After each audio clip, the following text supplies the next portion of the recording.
I'm waiting for you to pick mine up.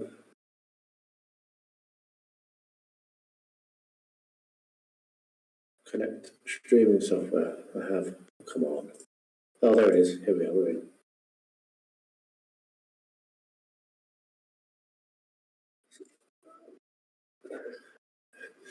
Yes, all right. So go to edit, yeah, and then scroll down. My computer is dying. There we are. Visibility public. Oh, bloody hell, I'm already public. All right, well, I'm public.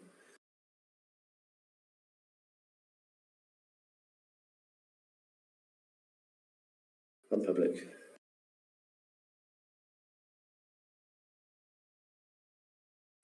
Let's see. Oh, one viewer is waiting, apparently, on my stream. Good. So go live. Oh, I didn't press go live. Ah, that's why I wasn't working. I didn't see that big button. You're live. Here we are. Top right. That means you are live. I think we're live. Are we live? If anyone's watching, please say something in the chat and let us know that you can hear and see myself and Travis. Oh, also, let me check my phone to see whether... No, I haven't. You see, YouTube likes me more than me.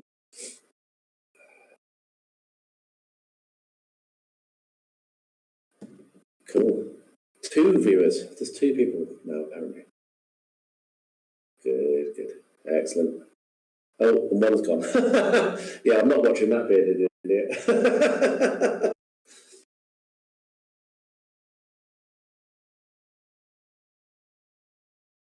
Yeah, welcome everyone. You're still on your desk cam, which is fine. There we are. Okay.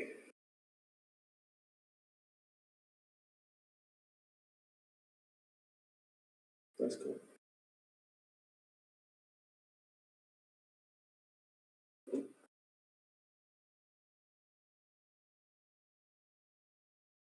So mine is complaining that it's not receiving enough video to maintain smooth streaming.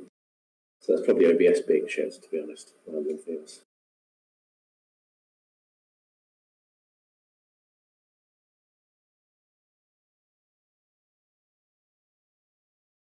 I can hear you fine, obviously. So is that my stream? So maybe I've made a mistake on my stream. Bollocks. I can hear you. Audio.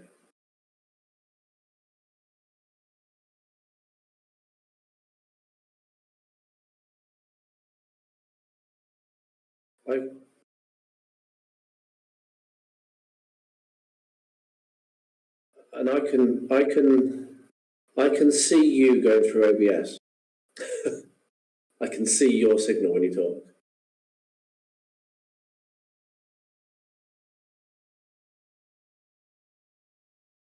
It's a bit strange.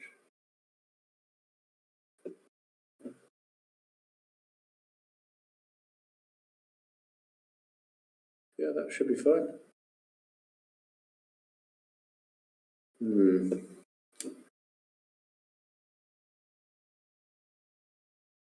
So Game On says that he can hear us both. Can you hear me now? It's always going to be iffy, isn't it? Yeah. So yeah, Justin says that he can hear us, both of us, on my live stream. Yeah. Well, welcome, Justin. There's other people as well. Welcome everyone else to this first ever Beard Clipper live stream. And how many have you done now, Travis? About 1,000 or so?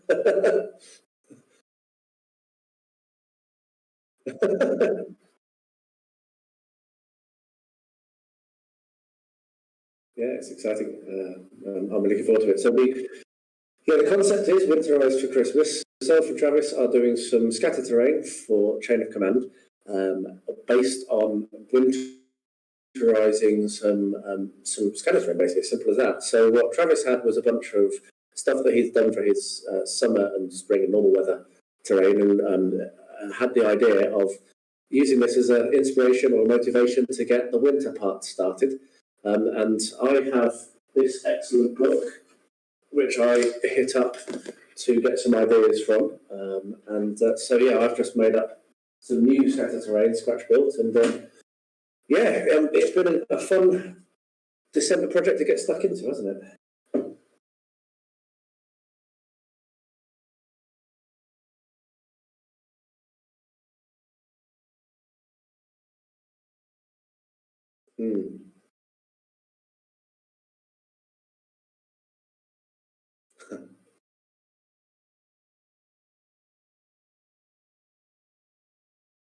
Yeah, and you really need to have them, don't you, to use winter armies.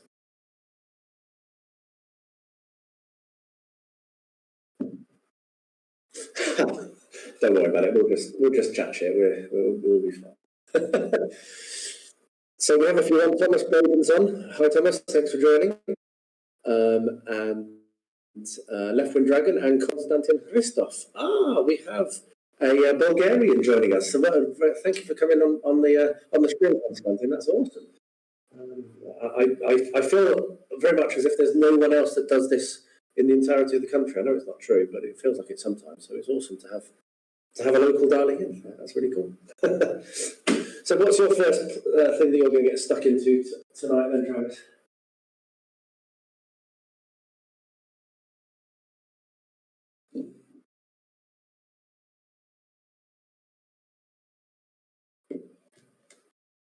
Okay. My first thing, I've only got one camera. I set up two cameras. Is crashing. They're identical cameras. One of them crashes and one doesn't. So I'm going to be on low budget. Look at what I'm working on. There we are. So this is a pack 40, and I have made a little kind of like barricade thing for it to sit in.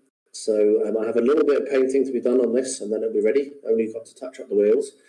And then the first thing I'm going to be working on is finishing off this. So that will involve a little bit of a dry brush, and then putting some static grass and some other grasses on it, and then mixing up some, I've got poor man's snow made from baking powder, which I know you shouldn't use, but it's all I've got, so whatever. So yeah, that's what I'm going to be working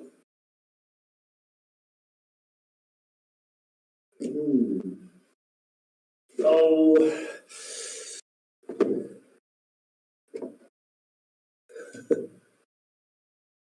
Yes. Yes, I'm in my painting area, which is set up for live streaming. All of my hobbying for terrain normally happens upstairs. And so today I have been doing a relays, bringing items downstairs, so that I had what I need. And I really hope that I didn't forget it. It's not a short distance to go back upstairs. So hey Tyler, thanks for joining, man. That's really cool that you've managed to get in. I forgot to remind you, I'm a bad person. Although both myself and Travis have got some kind of cold, so nose blowing will be happening, and I will attempt to remember to mute.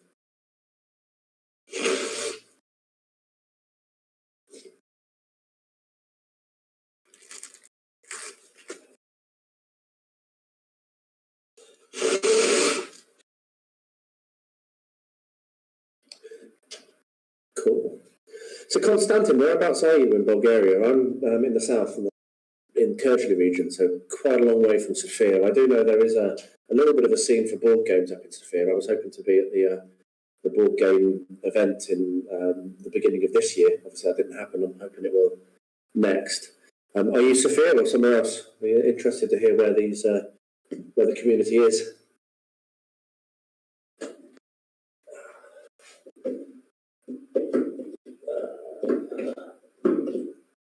Dark rubber, that's what I want.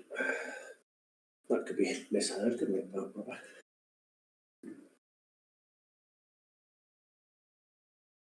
Yeah, so I think one of the subjects that we were going to talk about, thinking back in the depths of time, was how we got into gaming and YouTubing. I think that was one of them, I can't remember.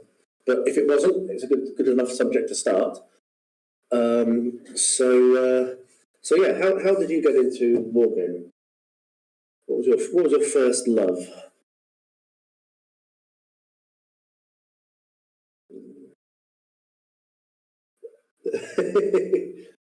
Cool. Nice.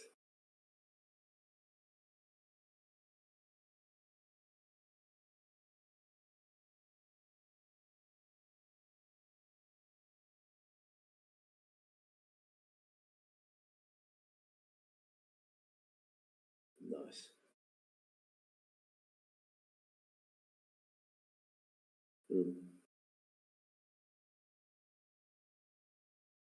Hanging for the sequel.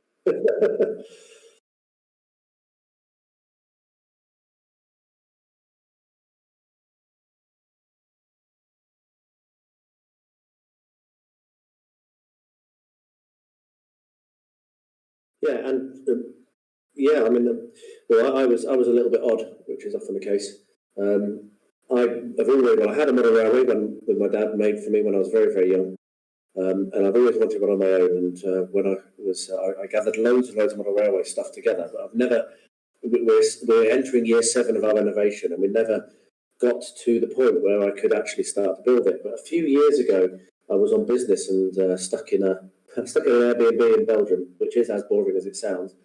And I started watching Mel, who is a legend, obviously, and funny enough, Rubbish In, Rubbish Out, who was on a live stream I was on this morning, which was almost, I had a little bit of a celebrity moment, which was which was nice. So those kind of early kind of Terranscapes, I don't know if you remember, Mike. I think you do, don't you, Travis? But I don't know if anyone else does. But Terranscapes was another one. So I was watching those while I was in my Airbnb. GBHL, which is Great British Hobbit League. There were two guys, Jamie and James, and they were playing back reps. And I've always loved Tolkien. I've always loved Lord of the Rings and Hobbit. And it's just kind of gelled. And so I spent God knows how much money before I even got home buying things on eBay and shipping them home. I came back to a stack of boxes as tall as me, and that's it. So it was very much SPG, Strategy Battle Game, and Middle Earth for many years. And it's only really since I've started doing the channel that I've started to really branch out properly. Chain of Command was probably the first other kind of thing that I got into. I've still never played a game in 2 years. Yeah, well, it's time. I mean, it's time now. I mean, our baby's 2 years old in February, and time to play is very, very hard to come by. So yeah, it was. I went terrain to gaming just by accident more than anything. I'm now. Yeah, I'm not a big fan of computer games, honestly, and so playing a board game or a board game on a computer game just doesn't really kind of interest me very much. I don't know.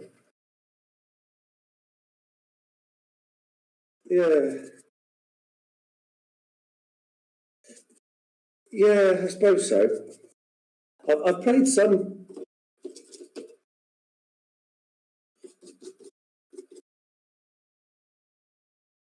Yeah, I've done some. I have done some stuff on TTS. I've done some things with Mythic Games. I played Hell, and that was okay. But it was still staring at a computer screen and with my business, with my job. That's what I do all day. So my gaming, I like to be physical. I think it's not the fact of. I think it's just I don't want to be on a computer staring at it. Yeah, that's it. This is it. Yeah. So it's like a busman's holiday. That. Yeah. Exactly. Yeah, that's lovely out. Why do you go out? Yeah, yeah. So I think that's probably it more than anything. It's just how just because I don't want to. I want to get away from computers when I'm relaxing. But we're hoping. I mean, we had a beautiful moment for a couple of weeks when Rosie was sleeping in the afternoon, and we could get some games in. So for a couple of weeks, I can hear, but it's clicking a lot. Yeah. Have you not sent it on OBS to your stream? Because they can hear you on mine.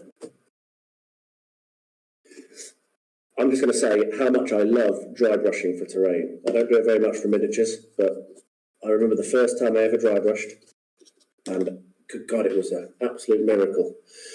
Right, let's go back to the comments. I'll read some comments on my So you're in up in Vidin, let's see, or Okay, I think I. Varna. Oh, Varna. All right. Okay. Cool. Yeah, that's right in the northeast, isn't it? Yeah. I've never actually been up there. A good friend of mine lives there part of the year, most of the year, and says it's lovely. Bulgarian guy, but yeah, Silistra, northern border of Romania. Okay, cool.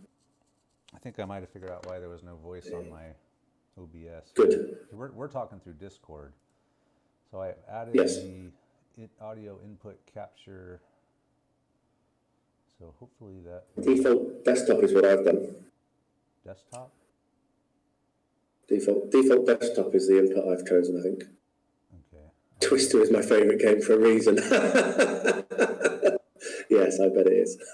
Twister? Oh my god, I'm too old for that. Physical gaming, yes. Are you into sports? No, wink, wink.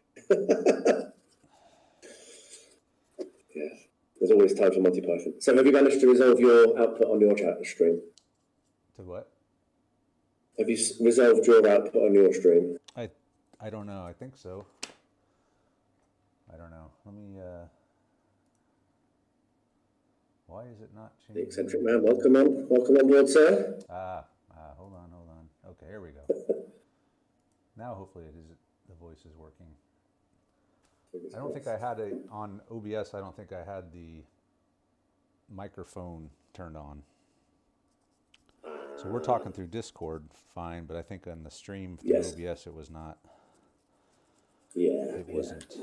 It's complicated live streaming. This is the first I've been on, apart from this morning. I wasn't running that. I was just like had one of those multi-screen restream things that I clicked on a link. So it's the first time, and it is complicated. It's not the easiest thing in the world to set up. Hi, Martin Brown. Very good to see you, Sigurd. Thanks for joining, sir.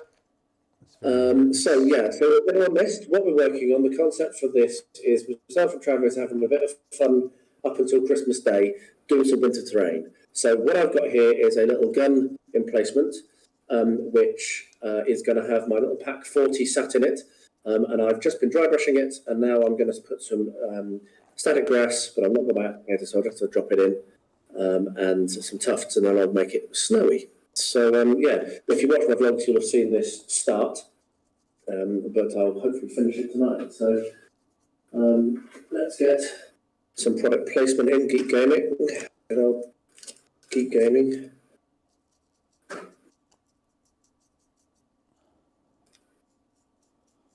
Right, I didn't bring my tweezers. Oh no, they're wrong.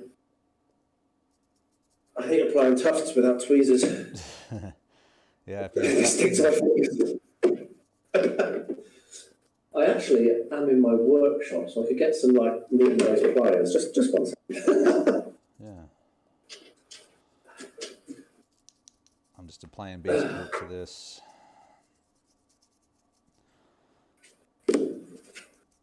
Industrial strength hobbying. Can anyone hear me now? I think I might have resolved the streaming sound issue, hopefully. Greg, if you can hear me, just type in here. Apologies if all you could hear was me talking shit.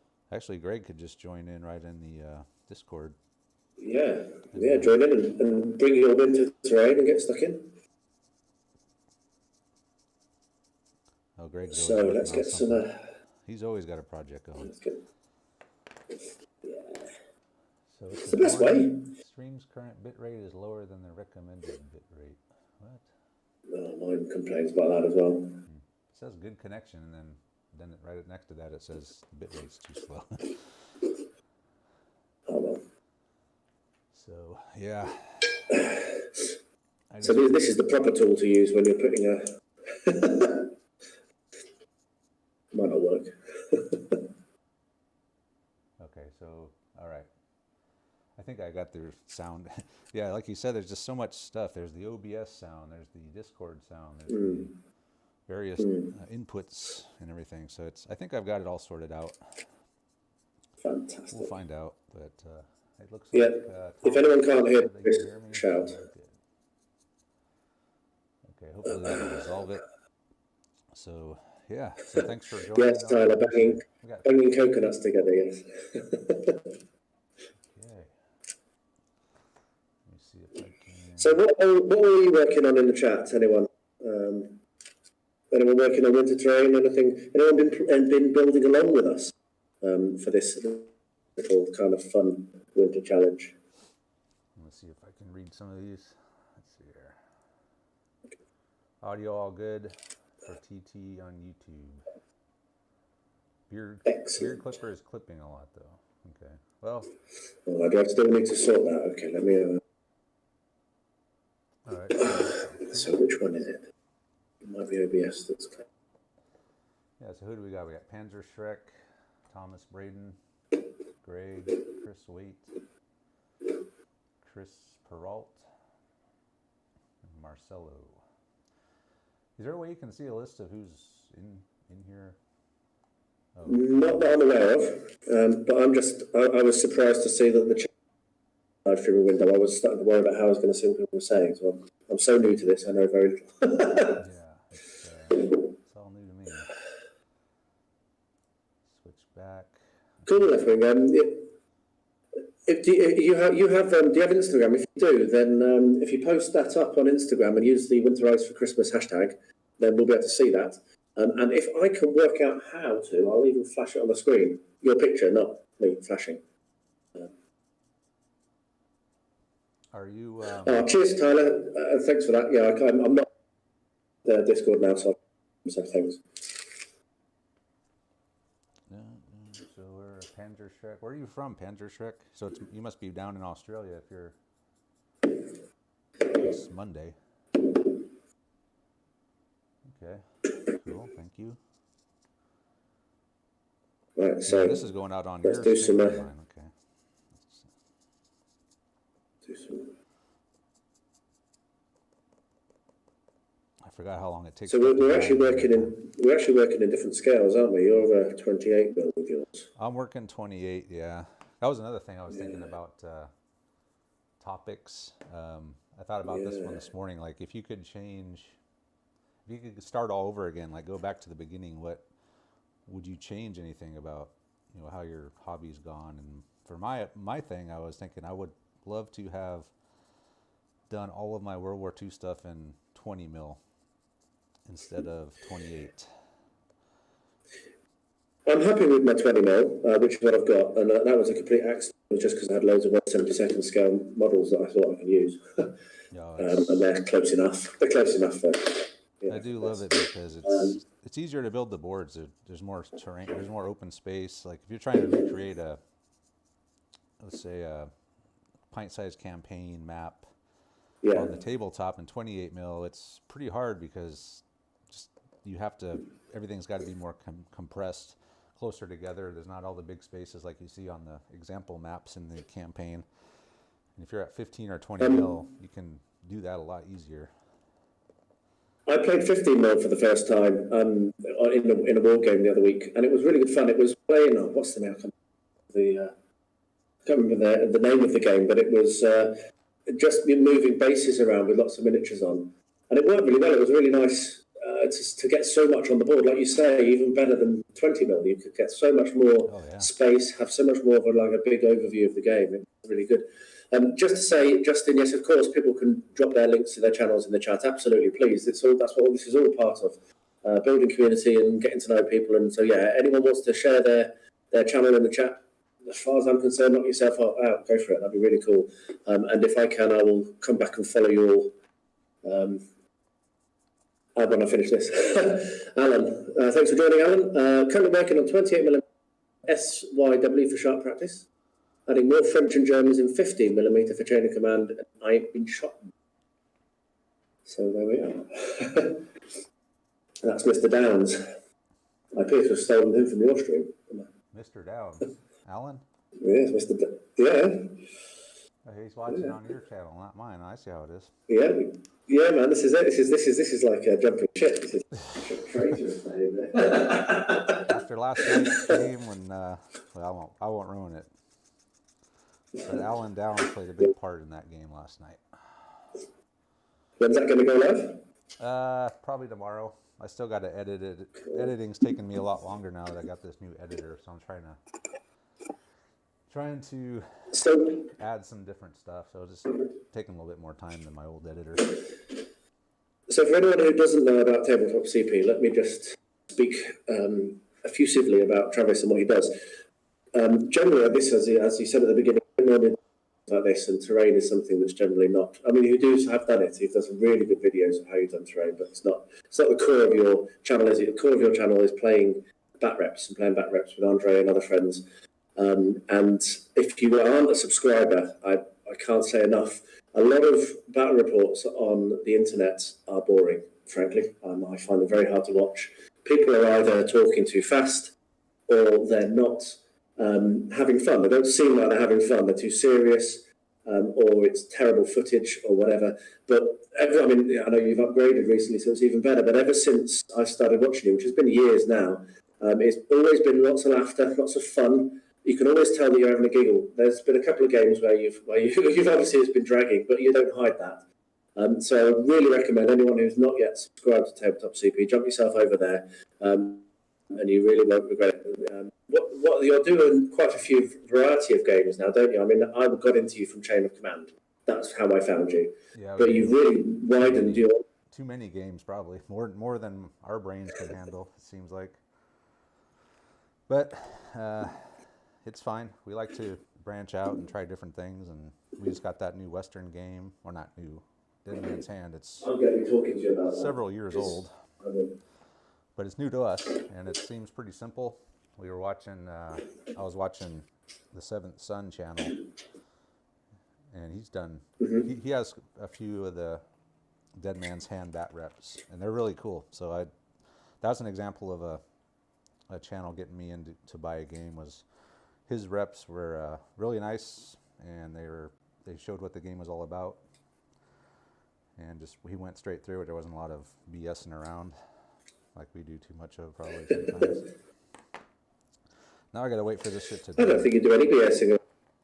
Let's see here. So what I'm doing now, so everyone know, is this is a hay stack, not a hay bale, like I said at the beginning. And I'm following on this one. I'm following absolutely the instructions in the book that I mentioned earlier. So this is a spray can bottle top that's been hot glued to a base, and then I've glued some coconut coir on top. And from a distance, it's all right. I had some of those. That was. Did you get that from Band of Brothers? That idea? It was the one. He was. I think the guy that doing it for the Foley campaign. Yes. I made some of those. I don't know if you can see them, but they're cool. Really huge. I think they're almost too big, so I don't really use them that much. But in that movie, in Band of Brothers, when they're attacking Foy, they had those gigantic hay bales that those 88s were hitting. That's kind of what I was going for. Yes. They might be a little too big. Yeah. Well, I mean, if you put, let's put my camera down and put my little Pack 40 next to my hay stack, you can see that my one is ginormous. But that's how big they were. Yeah, they're gigantic like that. And you're gonna put snow on top? Yeah. So what I'm going to do next, not now, I'm going to do the Stukazufus. I've got a little bit of priming to do on those, because then maybe that will dry by the end of the stream when I finish put the colours on. But after that, I'm then going to. I've realised I have actually forgotten to bring an entire build down with me. I've left my house upstairs, so I'm going to have to go get that in a minute. But yeah, so I'll be making up the snow and doing all of them together, because it's one mix. So let's have a look at this. Let's have a look at this frozen lake. So here's another tip, which if you watch my vlogs, you'll have seen today, in the vlog today. Anti-warping. If you're working with a really warpy material like this soft, very thin XPS, how I work it is I clamp it to a very thick piece of particle board, make the base bigger than I need it, do all the work, all the drying, wait for it to completely go off, and then I'll come along and cut around the edge, and it won't warp. So there we are. That's what that is. Seems like all the wood that I use warps. Cardboard. I hate it. But if you get something like this and clamp it, then it won't warp. That's the thing. clamp it. Yeah, I just found a bunch of those clamps actually when I was looking for some stuff last night. Yeah. I just ordered a bunch of buildings that I'm going to be western buildings, so those clamps should come in handy for that and stuff too. That was a lot of blue. That's far too much. Oh, I see Alan is jumping. Okay. Oh, he's jumped ship, is he? I think so. That's double treachery now. You've upset us.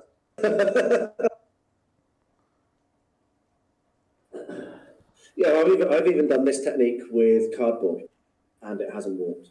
Really? So just having something a little bit more rigid that you can have it come to while you're working, and don't hurry to cut it off. Give it a good long time to clear, and what you'll find is that it does. It does. I've actually started to really like using cardboard. I like that foam core stuff too. Do you have that foam core board? I have to order it, so I have to wait for that to be delivered. So no, I'm quite limited in what materials I can get hold of here. Yeah, I bet. It's really hard to remember to look at the chat, isn't it? Right, so let's see if I screw this up by painting blue. Probably. I didn't account for drying time when I did this. Watching paint dry, literally. Yeah, literally, yes. Come and join us on the live paint dry. I just want to get the blocks dried off enough so I can at least start dry brushing them, but I'll wait. Okay. Let's go back. Have you got a hairdryer? We got... Yeah. So... Okay, we got disconnected, but I think we're back on. Oh, cool. So, Left Wing Dragon, well done for pushing Troy over. Awesome. And congratulations, Troy 500. You all won. And I'm going to do another shout out. I'm going to do this throughout. Troy, Facility D20 is another channel that's really, really worth watching. He does some fantastic builds. He's more the Dungeons and Dragons side. So the builds he's doing, really, really creative. They're basically for encounters that his party are going to have. So, and some of them, I mean, the one that I don't know when you're going to publish it, but the one that I've thumbnail for is just brilliant. So he did one where he got a 20-gallon drum, buckets, and turned it into a D&D library.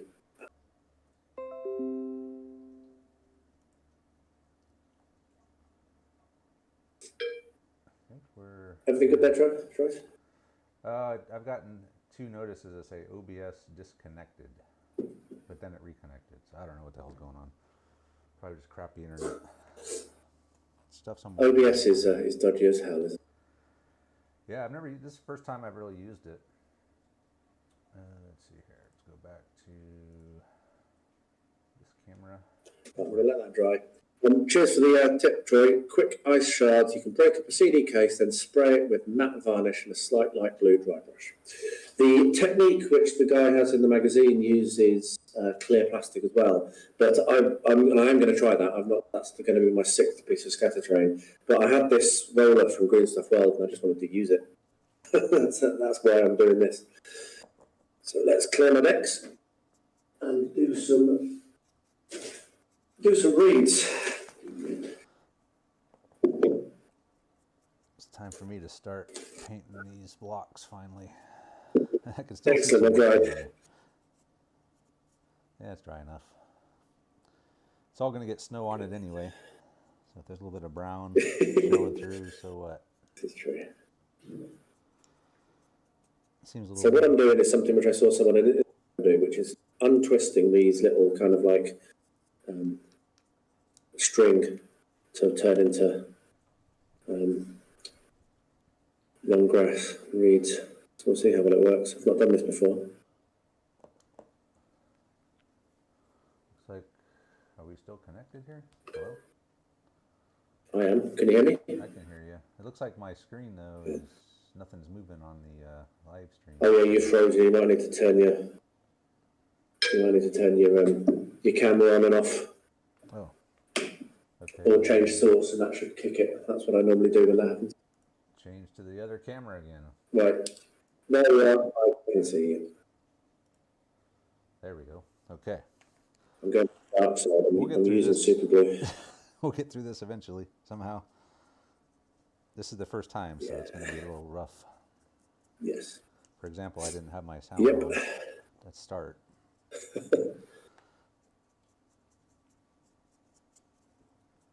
do some light dry brushing. Actually, this isn't even dry brushing. This is regular brushing. Throwing colour on the thing, and I'm untwisting bits of string.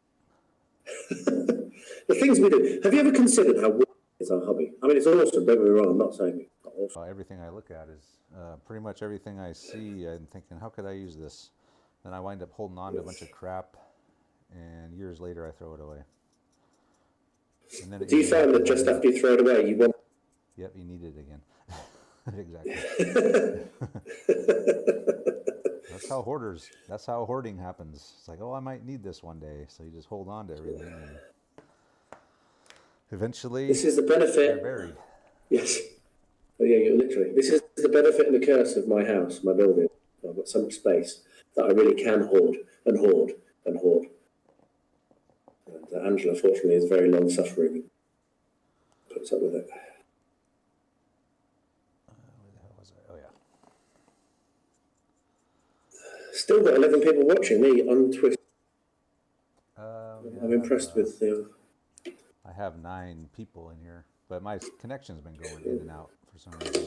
It's actually OBS that keeps dropping, not the internet for once. Yeah, so I don't know whether Quinn's going to join us, but another friend of mine from the same Discord group that a lot of these guys are from did a live stream this week where he played Final Fantasy VII for 24 hours. Played what? Final Fantasy VII. Oh, okay.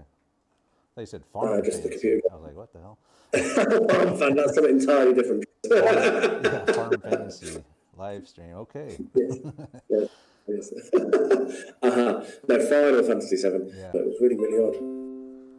Yeah, my OBS just disconnected and reconnected again, like the 3rd time. Oh, God. Yeah, that's not good. I'll have to, well, when we're done, I'll figure out what the hell's going on. Look at some videos, go to some websites, see if there's any settings that I need to change. There's tons of settings in OBS that I don't know what they are or what they do. Yeah. So, as you say, this is the first time, so maybe we can do it again as well. Have another challenge next year sometime. Yeah, I'd like to do something like this more kind of on a regular basis. Get a format down and have some structure to it. Get some funky overlays that both of us were supposed to do, and I didn't get time. So. Well, I put the one on. Or I found that picture on the back of the wall with the vines on it. I thought that was kind of cool. Oh yes, actually I did see that. Yeah. Instead of just a blank screen. Do any of that. That was the extent of my text. Yeah, mine was very much just a blank screen. So you ready for Christmas? So what's your hobby plan? For me? And that goes out to the stream as well. You and the stream as well. People watching. Hobby plans for Christmas. Hopefully I'll have my Sarissa Western Village or Western Town in by then. And I'll start working on that. And I got the Dead Man Hand 14 minis of that from that. So I got to paint 14 Western guys and do the town. So that's for me. That's what I'll be doing for the next month or so. It's a nice chunky amount of work there. That was a good one last time. That'll keep me busy. And learn the rules. And I got to learn the rules. Yes. Right, so what am I doing now? What I'm doing now is washing that brush. So I've finished painting with glue, and that's what's left on my part. Bloody hate that. Cool. Never mind. Yeah, so for myself, hobby-wise, I'm actually going to try and... I've already edited and uploaded and ready to pull the button on all the videos I need for every Christmas. I'd really like to try and have some time for the family. So I do have a lot going on. Obviously, I'll be finishing this. The final video in this series will be going out on Christmas Day, hopefully. That's the plan, isn't it? That's going to be all the completed project? Yeah, so this is what we did basically. Video, each of us will do that. So I'll have to get that done, but I'm hoping some time to play some games. That's the ultimate plan. So I finally finished painting my OpenAI core box. So fingers crossed I can get that to the table and get a game of that. I have actually brought my Ships of the Line down with me in case I run out of things to do, and they'll be the next things I'll be picking up. So I'm hoping to get a game of OpenAI. And I'm also hurrying to paint up a load of stuff for Blood and Plunder, both Firelock games. So that's my plan. Get some games in. That'll be really nice. So how was the rigging? How is it doing all that rigging on those little ships? That looks mad. Oh, I didn't do any rigging, mate. I'm not that insane.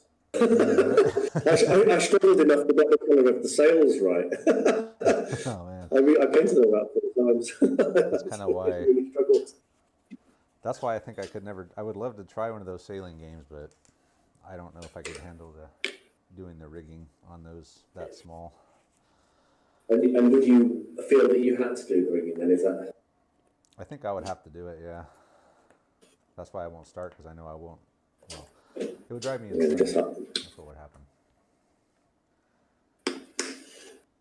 Yeah, I must admit, I'm able to say I'm going to enjoy it without, and I've got them good enough, and I'm happy enough with them. And the pictures I posted to the Facebook group were then reshared by Firelock to Instagram, which was quite nice. Cool. So they obviously liked them enough to share them. Not sure what it says. But first time someone's taken a picture of something of mine and stuck it out in their official group. Cool. So did you get into the Blood and Plunder Kickstarter, Travis, or did you manage to avoid that particular money pit? I don't have any pirate games. No, yeah, I haven't. People have been mentioning it, and it seems pretty. People seem to love the game, Blood and Plunder. So maybe one day, but yeah, I got to get through this Western stuff, and I think after that I'm gonna do another World War II army, because I haven't done one of those in quite a while. What's your next army going to be then? I'm thinking Indians, somewhere, for the Far East, Indian army. Oh, cool. Something different. That'd be good. I've just been painting up American Indians or Native, and having done a lot of. There's a lot of skin, so it's really up in my skin game, which is something I've always struggled with. So, a good challenge from the Blood and Plunder. What are you using for the skin tone? So for that, I'm actually using dark brown sand from Vallejo. Okay. That's the one that I'm using as my base, and then highlighting up from that, and then just going for a standard Reichland flesh shade as a shade, and then a bit of earth shade in the recesses. And it's working out okay. It looks fine. I mean, I only paint for tabletop standard. I kind of have to accept my limitations. Yep. That's important. So I try not to worry too much. And people tell me they're good, and that means that someone telling me that something's good is nice to hear. I don't try to pretend to be good. It was very odd the first time I did a painting video on YouTube, because I was like, who am I? Why would people want to see what I'm doing? Right. Yeah, that's kind of how I feel when I do them. It's like, yeah, I'm not breaking any new ground here. I'm just kind of doing what everyone else has already done.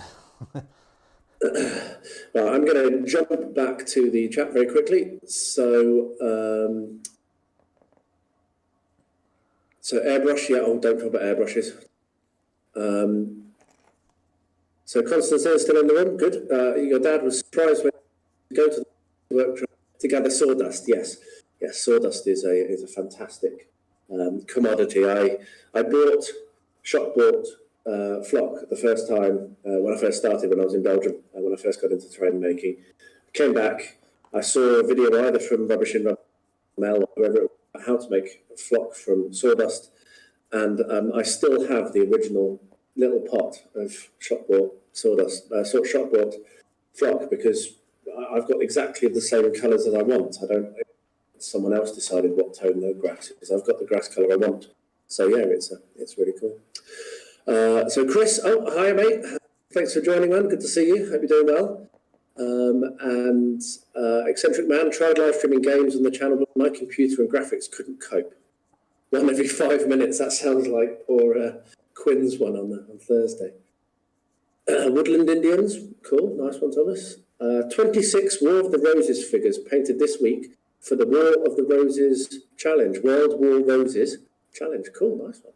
I love doing challenges. I don't know if you get involved in many, Travis, but I find they're such a good way of finding inspiration of what to do next. Someone else comes up with the ideas, it's great. No, this is the first one I've ever done. Well, yeah, I guess, well, I did the Becca's challenge. That was a command. Oh, yes. So I guess I have done one, but that was just two guys. It wasn't like a huge project. It was Caesar and Vercingetorix standing there talking. That didn't was that a drop-off point for your, what's the name of the game? The Fat Lardies game, isn't it? The what? It's the two Fat Lardies game. Which oh, Infamy? That's it, Infamy. Yeah. How could I forget that? The Ancients game, yeah. Yeah, it looks good. I was very tempted, but then I didn't because I've got so much going on. So, yeah, so Troy is doing the Top Dungeoneers Death Race Model Car Challenge. So, yes, I'm doing that as well, waiting for things to be delivered, as I always am. Oh, so that is a post-apocalyptic car in 1:24 or 1:25 scale. So a much larger scale than what I ever normally do. 20. And you, that is a big. Yeah, 75mm, effectively, scale. So yes, I've got some stuff's arrived. So we've got Kujo and we've got Hate On. Nice to see you guys. It looks like basically the Tabletop Dungeoneers are showing what awesome Discord they are and all jumping on my live stream. So thanks for joining, guys. Don't make Hate a mod. I think there's a little bit of beef because I didn't really get this, but I think there might be a little bit of beef because of 40k. Maybe you can correct me in the chat. I'm not sure you two. So I do hope that you make up like Ross and Rachel did. It would make me very happy. Okay. Let's see what we got. So, Boots. So Dom is here. Cool. Hey Dom, thanks for coming by. So Dom is part of the Plastic Crack podcast I like to watch. Problem is, it's always on during my work when I'm working, so I can't actually paint. But I usually just have it on because I like listening to them just kind of chat about gaming and stuff. And I've seen it, but I've not yet got to it. Since I found my work has just been crazy, so I've not had any time. But I would like to get involved with that. It's on Mondays. For me, it's like, I don't know, 11 or 12 in the afternoon. It comes on Monday for me. But for you, it'd probably be about this time. Well, maybe I should try and look out for it. I've heard about it, but yeah, it's really good. I like it, and then just hang out. And I just wish I could actually do some painting during it, but it's no different than just listening to a podcast or anything. Yeah. I'm just going to run and go and get my house that I left upstairs. So I'll be 1 second. Yeah.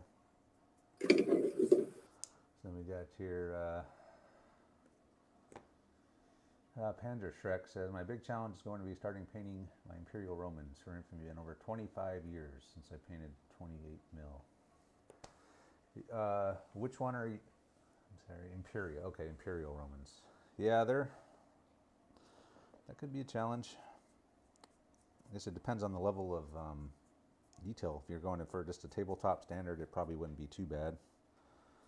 If you're going to go all out on them and high detail, then it's going to take a while.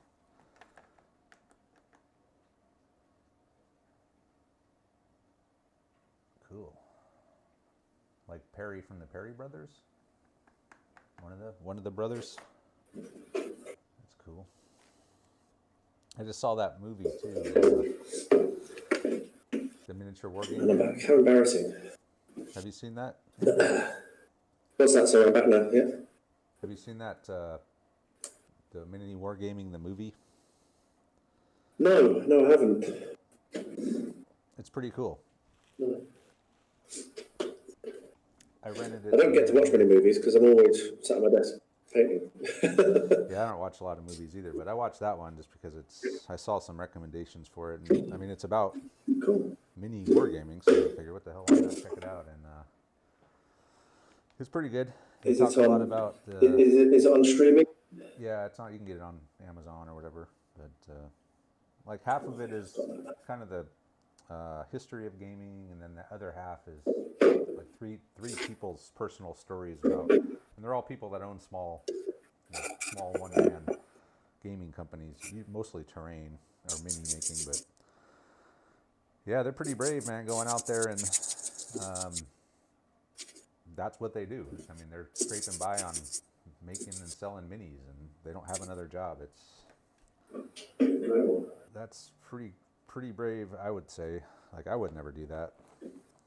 No, that's going to be hard work. You got to be really dedicated and willing to sacrifice to do that. But if that's what you're into and you love that, then that would be awesome. I would love to do this full time if I could, but I don't see that ever happening. No, I must admit that I actually think the opposite, funnily enough. I feel like this is a hobby, and if it became a job, I might start to hate it. And I'd rather have the joy of the complete voluntariness, if that's a word. I'd rather do this than my real job. I don't like doing my real job, but I still do it. Fair enough, yeah. So if you're making money, yeah, then it's a different thing, isn't it, if you're feeding your family? It's time for some ag racks. Magic in a bottle. The magic solution. I did save one of these to do the for an actual video on. Yeah. And it was part of the series. But don't knock this ag racks over. Yeah, don't do that live on stream. I wonder if a bottle of Agrax has ever been spilled on a live stream before. It has. Yes. There we are. So I realised that I hadn't forgotten one piece of terrain. I've two. I have this infantry bunker as well that I put together. So yeah. Yeah, I have one of those big coastal defense batteries that were on the beaches. Yes. I thought about making that part of this winter. I might still do that. So I would have these dragon's teeth. I would have like that giant bunker I could winterize. And that's a good idea. I don't know what else. I mean, I'm not gonna. I don't know. But ultimately, it's a bit of fun. So yeah, I might as well. It'd be pretty easy. Just paint it up like I'm painting up these tank traps, and then put some snow on it. And then you'll have a little bit more terrain for you winter. What's that? For your winter games.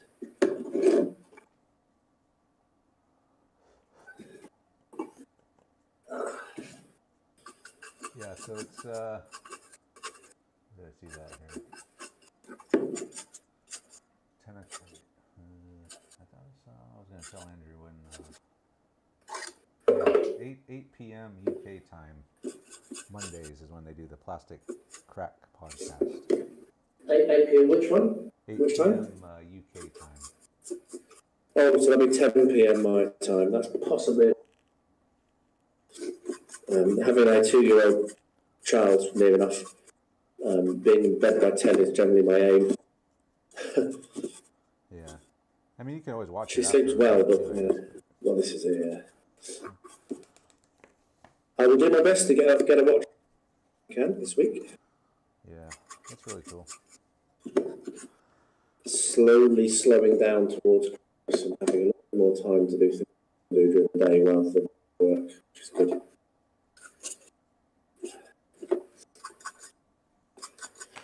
There are more dry brushing, so we have a house. So now I'm going to do. This is all very repetitive processes, isn't it, when you're working on these sorts of things? You do the flock and then you do the tufts. What the hell?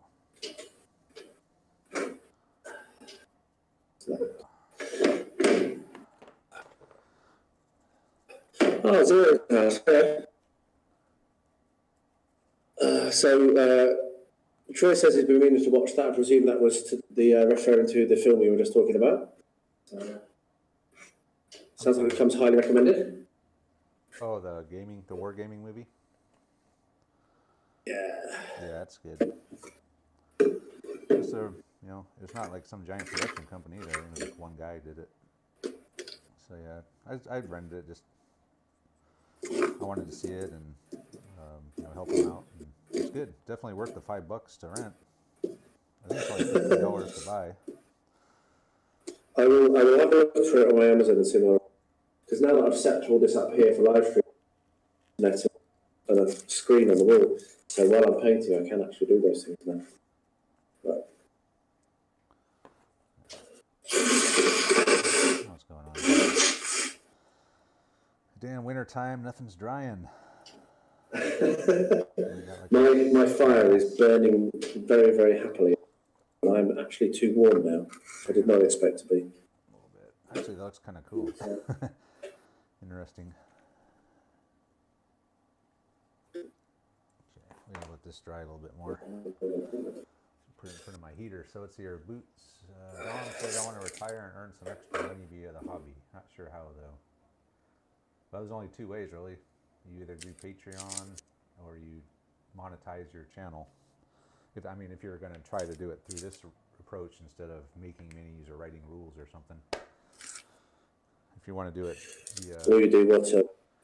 via like social media, YouTube stuff, there's only monetization and Patreon really. Well, the Twitch is good for live streaming. It's probably better for live streaming. Twitch? Yeah, I haven't used that. I know what it is. I just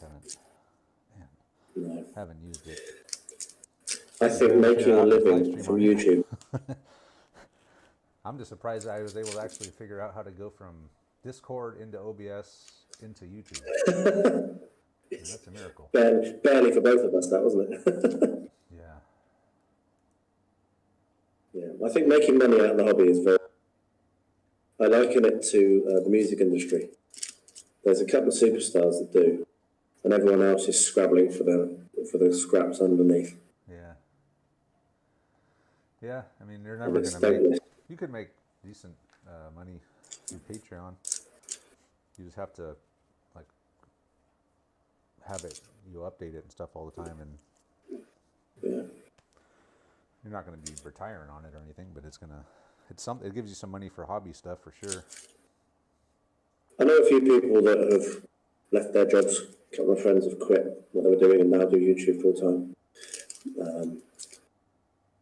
And they must be, yeah. But they do. They have one's Luke. He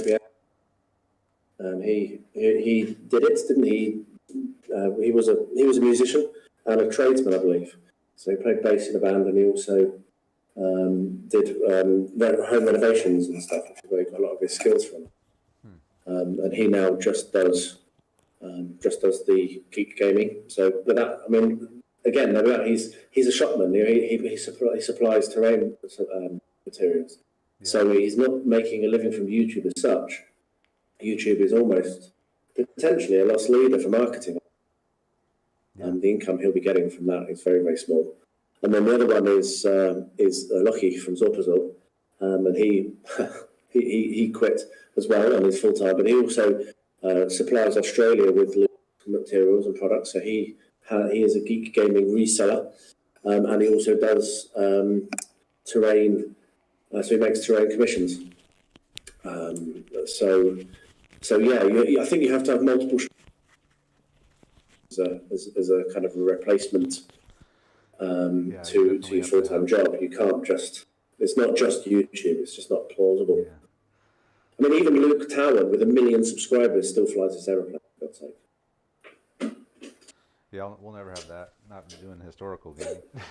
But if you're with 1 million subs, you got to do 40K if you want to get lots of subscribers, but I don't care enough about subscribers to play that game. Same here. Yeah, so it's about having fun yourself, isn't it? It's about doing it for you and like it. And it's just a surprise almost. it's just a hobby. It's part of the hobby. I mean, it's just as part of the, just as much part of the hobby as painting or gaming, or to me is the editing and the filming and all the, you got to do a lot of time on Facebook and spend a lot of time promoting your stuff. And is that not the worst part of that? what's that? The promoting, I hate it. Having to like go and post links to your videos to get people to watch them. Yeah. I don't like doing it. Yeah, it's not. I don't not like it. I don't really enjoy it, but it's just part of it to me. But every now and then I have sulk and I don't bother sharing it at all. I just like, the people that you meet and like-minded people. Yeah. Chat with them and learn stuff from them. Yeah, community, definitely. Community is what it's all about, isn't it? Yeah, definitely. Especially in these days when we're all so isolated and we're close to it. Right. It's been a lifesaver, probably literally in some cases. With people that are feeling so isolated, being able to come on and chat and know that there's other people that are in the same boat. You're not alone in the things that are causing you to feel down, or Right. I think that the hobby is, and I've seen evidence of it. The hobby has boomed to a lot of people who otherwise might have really struggled with this corona situation. Yeah, it's amazing how if everyone's adapted so well to it too. There's at the beginning it was like, oh crap, what are we going to do? No one's going to be able to get together to game, and then people just started adapting their hobby to remote playing and tabletop simulator playing, and just they came up with ways to get around it and still play games, and that's pretty cool, I think.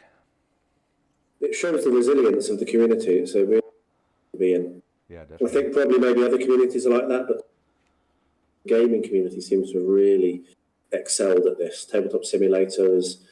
Yep. I mean, they must be loving it. Yeah, I bet. Fair play to them being there. Yeah. But yeah, it's really good. And these sorts of things as well, where people on the channel have been good. I know that you've seen a lot of growth. I think that just because people have been looking for things to do, and it's helped. There we go. How about that? Does that look really? Do you reckon, guys? There we are. Self-promotion is the worst, but the most necessary for growth. Yeah, that's correct. For me, it's just sharing the hobby that I love, and hopefully, yeah, exactly. It's I know a lot of people, and there's some people on the live stream who would be classify themselves as putting effort in, and I just don't. if I was to put effort in, it was like Travis was saying before about doing it for. I wouldn't want to. I fear that it might kill the joy if I feel too much like I had to, or like there was something forcing me to do something that I didn't want to do. So that's why Patreon is, I think that, you don't, Travis, you really don't make us feel like that at all, which is awesome. And if I did one, it would have to be like yours, because I don't want to be beholden to someone for my hobby. I want to just do the hobby I love. But at the moment, the Patreon is nice for that, because it's you can get extra money to buy the stuff that maybe you normally wouldn't be able to try out, and then it just helps them spread that and grow the community and all that. It's pretty cool. Yeah, doing your live streams has been really awesome, because that's a way of really getting to know the other people that are in your community that you've built on Patreon. So that works really well. Getting on there and having a laugh while you're playing a game, laughing at the terrible rolls and what have you. And you killing us, because the other thing that happens is you name your characters after your patrons, which I think is an absolute genius idea. Just to respond to the people who are saying about no snow. I started the snow yet. This is merely the base and the flock. So I'm about to start the snow now. This is not easy bake yeast. It is baking soda, because I don't have any real snow stuff. So I'm about to make some. So what were you saying then? Does it turn yellow? I have used this once on an army I made from Iron Hill, and that's the only time I've ever done snow, which is why I was so interested completely. And so far, that is not yellow. Okay. So, and that's been 3 years. I think I did. I painted some winter stuff for a friend of mine one time, and I didn't really have snow. I just used spackle. Yeah, that works as well. There, and it hardened, and it's, as far as I know, it's still white. I haven't asked him about it. That was about 3 years ago. But this actual snow ground texture stuff. This worked last time I did it. I've got some on order, but the thing is, it takes a long time to get to me. So what I've thought is if this doesn't work, I can always go back over with real stuff. It should work. Yeah. So there we are. Look at that lovely smoke. I've never used the baking soda. I think that's right. Okay. OBS is disconnected and reconnected yet again. All right. So let's see here. Dom says community seems stronger since the virus, and Alan agrees. Yeah, I would say so. I really think so as well. I think we were taken for granted before, or you can pretty much, well, depending where you lived. Yeah. Now I'm jealous. Get a game anytime you wanted. Now it's, well, we're still playing the normal game, but like we can't go down to the store anymore. We were right when this whole thing started. I remember I was going to run an Erewhon tournament, and we had a bolt action thing coming up, and all of a sudden that was just not an option anymore. And the store's still there, and Joe he keeps the store going, but it's probably hard for him because I think a lot of his business came from having the events and people all in mass showing up buying stuff, and that's not happening now. But he does do 40K. He sells 40K stuff, so that must be where since that stuff's so expensive. Yeah, you get about 30-40% discount in the shop. There's quite a lot of profit in it, I think. Tell you what, having a cold and talking this long is annoying. How's your throat? To dry, and OBS is still. So I'm mixing up some. Oh, dear. You're in all the trouble there. Are you on Linux or are you on Windows? I am going to take these over to my dryer. And You're done with snow. Maybe I'm not. Baking soda and white sand. That's cool. I don't have any white sand. Where do you get that from? Is that some guy from like a lizard or a pet shop or something? White sand? I'll be right back. All I get here is no problem. Yeah, all I get here is builder sand, which I then sieve to make my terrain texture.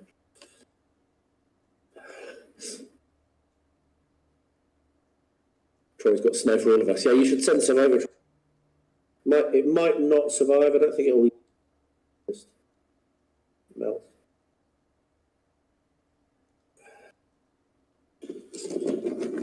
Yeah, I'm not sure how well I'm doing this. The problem with building it on a live stream like this, normally I would not be applying this now. I'll be waiting for everything to dry. So I'm actually shifting some of the static grass and what have you underneath. It's a bit annoying, but I think I'm getting away with it. What I need to do is try to make it look like it's actually would look rather than it gravity defying. Need some prototype pictures, Troy.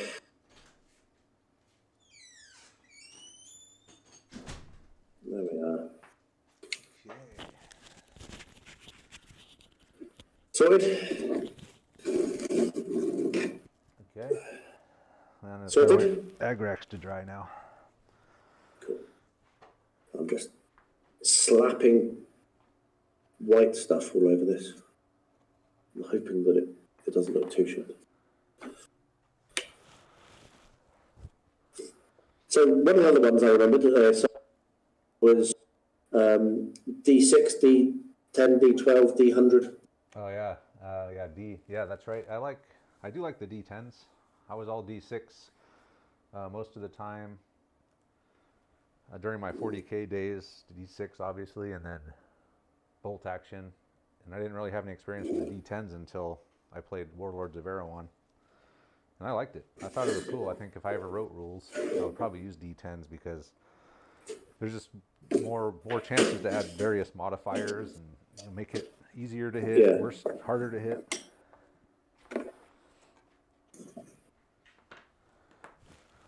I must admit, I'm basically entirely D6 because I'm still SPG, and then the only other games are Chain of Command, which is D6, and Blood and Plunder, which is D6. So yeah, I have played other dice games, but not a lot. My dice collection, pretty much 100% of D6s. I actually don't have any other dice at all. That tells you how D6 I am. Yeah, this Dead Man's Hand uses D20s and D10s. So all the shooting's cool. D20s, and it's pretty cool how they do it. It's very simple, the game. Like you roll your D20 and you can add or subtract various modifiers for if your target's moving or depending on what weapon you're using, you can get plus modifiers. And then you just look at a chart. I'm really looking forward to seeing that. Over, you kill the guy. So it's pretty simple. I look forward to trying it out this week.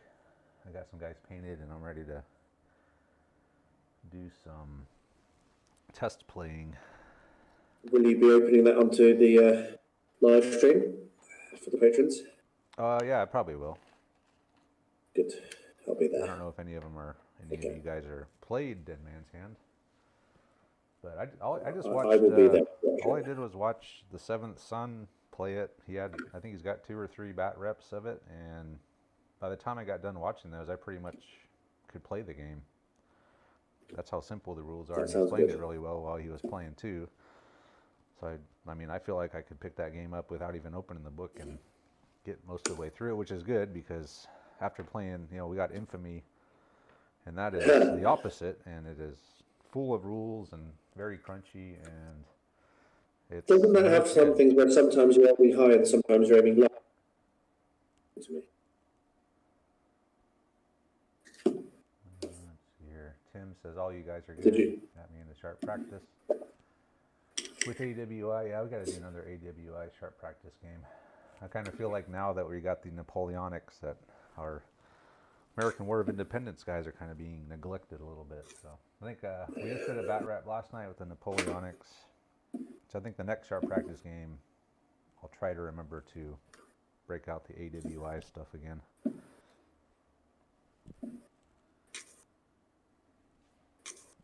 And I'm still sitting here waiting for this to dry. I did not take into account the drying. You should point your camera at it. Literally watching paint dry. Yep. There it is. Oh, you're watching me mix up snow. And the last lot I made was too sloppy. Don't you hate it when it's sloppy? Let's see here. I'm just waiting for paint to dry, so let's check some stuff out. So what's people saying? Frostgrave? I haven't played that actually. Never played Frostgrave. Yeah, I haven't either. It looks pretty good though. I've watched a couple of battle reports on it, and I think it's a solo game, right? You can play it, or it's either solo or cooperative. Is that right? I'm not sure.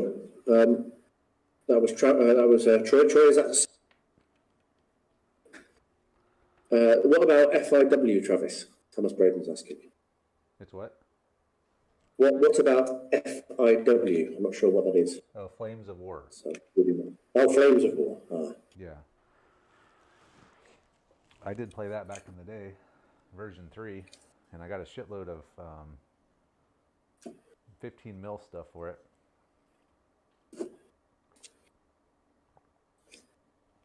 Which I plan to use for other games. Like they got that, well, Lardy's are coming out with a new O group game, which is like Company Up size game for 15 mil. And then Battleground, I think it's, or Battle Group, one of those. Another company level plus game that uses 15 mil stuff. And so I actually have those rules. I just haven't read them yet. Troy, can be, but it's a skirmish game. Okay. So, Yeah, no, he's talking about French and Indian War. Thomas is talking about French and Indian War, not Flames of War. Oh, FIW. Okay, Yeah, I thought you said FOW. Yeah. Too many acronyms in this game, or in this hobby. And odd accents. Because, unless you haven't noticed, we don't live near each other, do we? I'm Airman's here. Hey, buddy. I'm from the Great Britain, from the United Kingdom area. Over on the western seaboard, don't you say? The United States. That's something which has really blossomed, going back to the other subject during the this crisis, is just how international the community is. Yeah. It's brilliant. There's so many people across all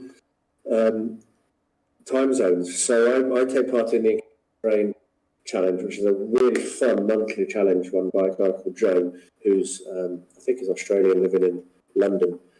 And it's basically a 2 or 3 week build, and it's just for fun. He gives out the subject, and you build it within 10 centimetres by 10 centimetre space. So it's a nice small challenge, and that's the biggest challenge, is just how little space you've got. But he has people from New Zealand taking part. It's just brilliant. Yeah, that is and it's challenging. The time zone thing is challenging for doing stuff like this as well. It's what, 10 o'clock at night where you are? It's 11 o'clock in the morning here where I am. It's 9:15 here. Okay, so 9 so it's o'clock. Not too bad yet. Yeah, it's not too bad now. I've budgeted and presumed may last for about 3 hours. We're entering near enough halfway, not quite halfway. And I don't think we've bored too many people. There's still 12 on my street, so. Well, while I'm waiting here, what I can do, I know what I can show. While I'm waiting for this to dry, I'll show you guys something cool that I just got from Charlie Foxtrot here. It's the I've got that. I received that this week. You made yours? Yeah, I already put mine together. I'm still in the process of texturing it right now.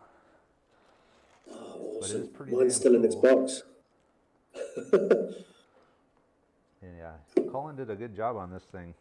I mean, he just whipped it out the design on his own, and it's awesome. I don't know if you can see it or not here. Yeah, can do indeed. I saw that on Insta.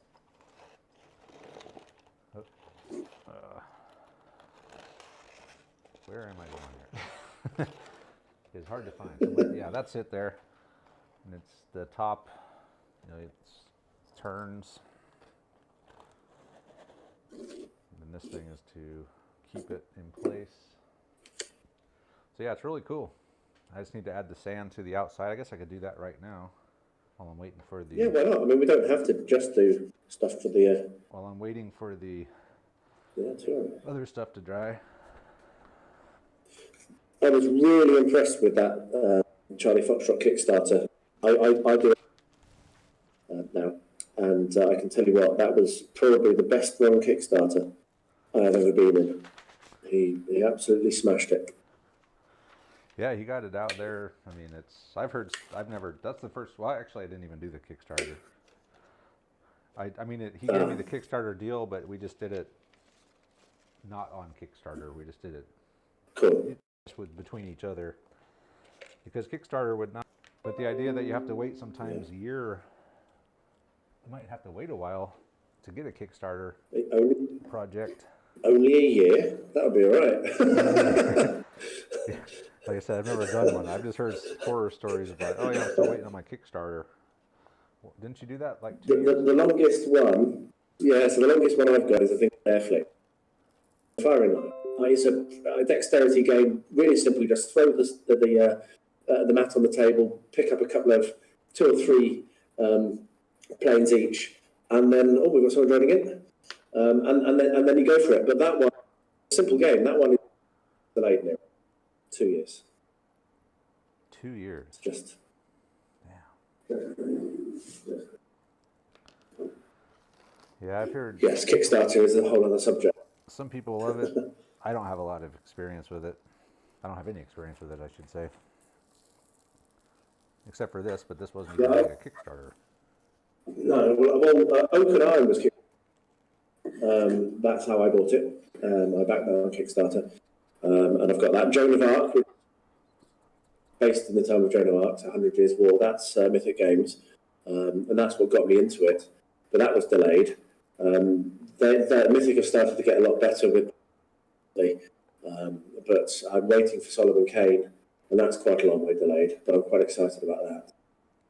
But yeah, I've got probably 20, 30 games, and I'm nothing.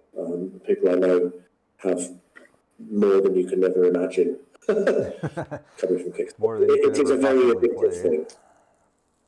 What did you say, sorry? More than you could possibly ever play, some people get. Well, I can't even play what I've got. So, yeah, exactly. I don't have any idea.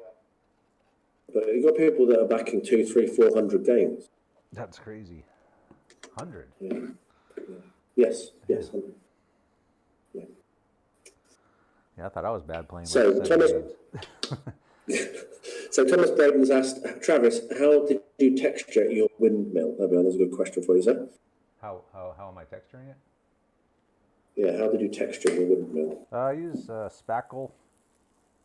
So the white stuff that you see is just spackle, and I just get an old brush and stipple it on, and then I put some sand on it. I'm just doing it the same way I did my Spanish buildings. I have a video on my channel about how I did this texturing in a little more detail and how to paint it.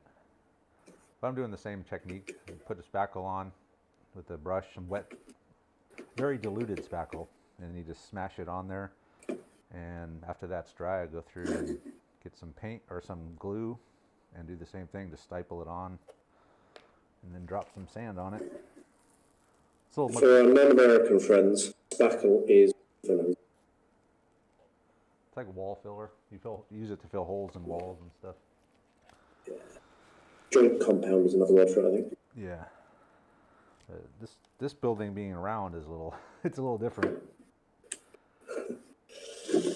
Yeah, I'm really looking forward to mine. I had a shipment this week, this past week, and it is still in its box, and it will probably not get touched until next year, unfortunately. But what I'm thinking is taking Sarissa buildings for Blood and Plunder, and that's what I did. The prison from Sarissa, and I've got one of the churches they do as well. So I'll probably do them all at once. That'll probably be the most efficient way of actually motivating myself to get it done. What am I? I think I'm done with snow for now. What I'm going to do now is OBS crashed again. Yeah, it keeps shutting down and then reconnecting on its own. At least it's reconnecting. Yeah, I don't know what's going on. Like I said, I'm going to have to, after we're done, I'm going to have to go into the guts of OBS and see if I can figure out maybe some bit rate thing, or I don't know what the hell, something like that, hopefully. Yours hasn't crashed though, so I don't know if it's... Have you messed with the settings? No, which I'm surprised by, because God no, I'm terrified of OBS. I tried it once I've got two laptops. I've got this really stupidly expensive one which cost me like $3,500, and it's supposedly like the top of the range. Oh yeah. And OBS just like blows it up. It doesn't work at all. You can't do anything. So when I put it on this one, I installed Linux. I deleted everything off it, installed Linux, and it's run fine. So whether that says something or about OBS, I'm not totally sure. But yeah. So it's running fine. Okay. Yeah. It's just by laptop or by computer, I guess. That's part of the problem with computers. Every computer is a little different. Yeah. Well, this laptop has been. So I think I told you it died on me basically, and I couldn't be. It was getting old, which is when I bought my other one that I use now for work, which is very good for work. So I just basically put this one in the corner, literally, folded the lid down, put it there maybe 3 years ago, and when I came to do this and set this setup, it resumed from hibernation. So I'm shocked it's still working. E4 Airman says, where's the best place to get French regulars for French and Indian War? Probably, well, who knows? I think Warlord sells some. And they're usually the most, I mean, they're the easiest place. Probably they have the most. But I'm sure there's plenty of other manufacturers who make 28 mil French and Indian War French regulars. Hey there, Chainsaw. Nice to see you. Not seeing the cat and dog picture is. Don't know. Not sure what you're referring to. So nice to see you. I haven't seen you for a while.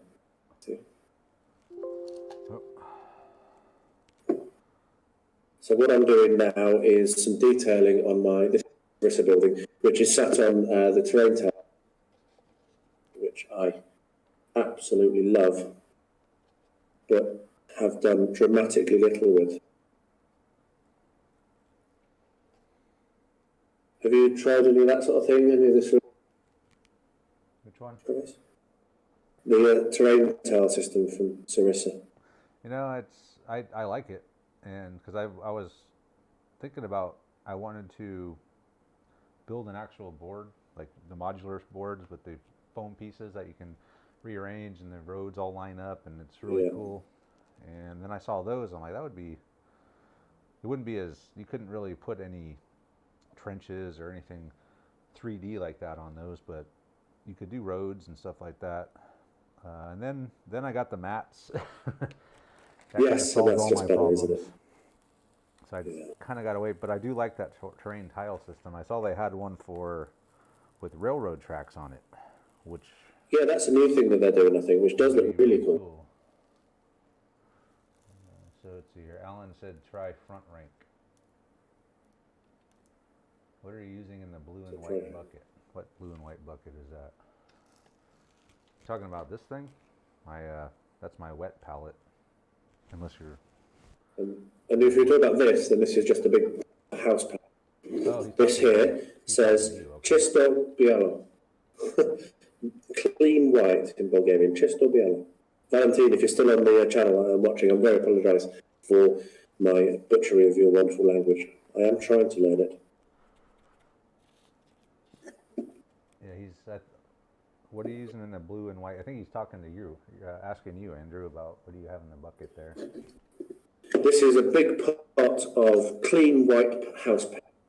Oh, just paint, okay. So, yeah, so I use a lot of, I have a large selection of Vallejo, but for terrain, I ain't spending all that money on things when you can use house paint like that, which costs about 20p compared to the cost of Vallejo. So, yeah, so this here is a pot of clean white paint. Chisto Bialo. Chisto Bialo. Yeah, I guess you don't want to use your expensive Vallejo paint to do a bunch of base. I use just cheap craft paint that I got down at the store, the craft store, to do my basing. Yeah, we don't have any. What we do is, Travis, it's have you heard of the shop Noodle? An oldie? Yeah, it's like a cheap shop. And what they do is they buy seconds and turns, and so you never know what's going to be in. They have a huge selection of amazing things, and you can spend a fortune, and I regularly do. But yeah, so you just never know. Sometimes they have craft buy it, but then it can go 6-9 months, and you haven't got any, so then you can't. We don't have anything like that where I live. So it says in front of me. So E4 air. I think if you're talking about this thing, that's just my wet palette. I just use it I use inside's the wet palette, but I use the top just for general purpose paint holding or glue or whatever the hell I'm doing at the moment. So I'm still waiting for my stuff to dry. I'm supposed to be doing winter, not this, which I shocked myself by enjoying painting so much, enjoying gluing together so much. So it's not 100 separate track links, but there are track links that go around each of the end wheels separately, and I actually found it really, really relaxing, sitting there very carefully placing each one in. So yeah, I was a little surprised when he posted that picture of that thing and said individual track links on a 20mm model. I'm thinking, holy crap. Yeah. That is Yeah. like torture. I mean, that's... I wanted to torture someone, get some information out of them. I was in do that. I was in a really, really long, boring meeting at work, and it got me through it. I know I turned my cam. I've done individual tracks on 148 stuff, and that was a hassle. It was a pain in the butt. I did use, if you use the plastic glue though, the stuff that kind of melts the glue, the plastic together. Put that I've got glue on, Tamaya wait extra a couple thin, of minutes, and then it actually turns into sort of a flexible thing, and you can put several pieces of it together and then put those on all at once. Yeah, well, I use this Tamaya extra thin. I think that's what I'm referring to, isn't it? But I'm getting away from 148 now. Originally, I did 148 because, well, I like the scale for most stuff, and it's cheaper. I could get a 148 model for $20 from Amazon from Japan. It took a while to get here, but that was when I first started. I needed a lot of tanks, and I just didn't want it to build. They're built for gaming and handling, unlike the 148 stuff, which they have a lot of antennas and little stuff sticking off that can easily snap off when you're playing if you don't be careful. And if you're if you give your stuff if you loan it to someone else or anything, you never know what it's going to come back looking like at the end of the tournament. This is true. I've got a mix of plastic design for gaming, and then the normal Airfix, which isn't. And this Stuka for us is not designed for wargaming, so it's very, very fiddly, and I'm hoping that I don't break it if I do ever use it. I'm not sure. Would it be useful? Would it be usable? Stuka's reading up on it. It's more of a shock and awe anyway. It just scared the shit out of them. Would it be usable in Chain of Command? No. I don't think you would see one of those in Chain of Command, unless it was an objective or something. You could use it in bolt action. You could use it in Chain of Command for something if you designed around it, but you can't pick it out of a support list or anything like that. You couldn't use the calculator, as they call it. Yeah, I don't think that would even be in there. It would have to be an objective. Because I was thinking about special. It doesn't kill anyone; it just scares them. So almost as you say, as an objective, almost the same as the Stuka pre-game barrage. Yeah. There is a Werfer So that's barrage. what I was thinking. I think it's in the Von Luke campaign. There's the Werfer barrage, which would that be something like that? It's just a beefed up pre-game barrage. I think it's a 4+. Yeah, that's where my mind was going. Yeah. Because from what I've read about it, it was very scared people that were supposedly being aimed at and didn't actually really cause much damage or cause any real casualty. So, I don't know. Oh dear. Okay, let's see here. So let's see, 7. It's quite hard to stay in shot here. Front. Yeah. So let's see. Sounds like Somerset. I was just looking at these comments here. Front rank. So Alan says front rank for 7 years war. Oh, stop it. Not receiving. Now I got a big thing that says error. YouTube is not receiving enough video to maintain smooth streaming. Is that just a... They want me to open this widget. What the hell is that? Oh, yeah, it said that to me as well, but I just ignored it. Yeah. It might even still be there. I just didn't look at it, and then it went away. It went away in my mind. So Thomas has just said that he's got a stick for bolt action and says it's great when it hits. Oh, yeah. Yeah, bolt action, the multi-launchers are really cool. They can do a lot of damage. They don't always do a lot of damage. They can do a lot of damage, but they always scare the crap out of everyone. Keeps everyone from bunching up. because it hits everyone within 6 inches of the target on a 6 gets the 3-inch template of death, which no one wants. No. So I watched a bit of bolt action, and it just never really interested me, and I don't really know why. Because initially I thought it was because of the card mechanic, but then that doesn't put me off on the other games. So I don't know why I didn't like it, but it didn't catch me at all. Well, it's not super realistic. I mean, if you're going into bolt action, if you want a more realistic World War II game, bolt action isn't really that.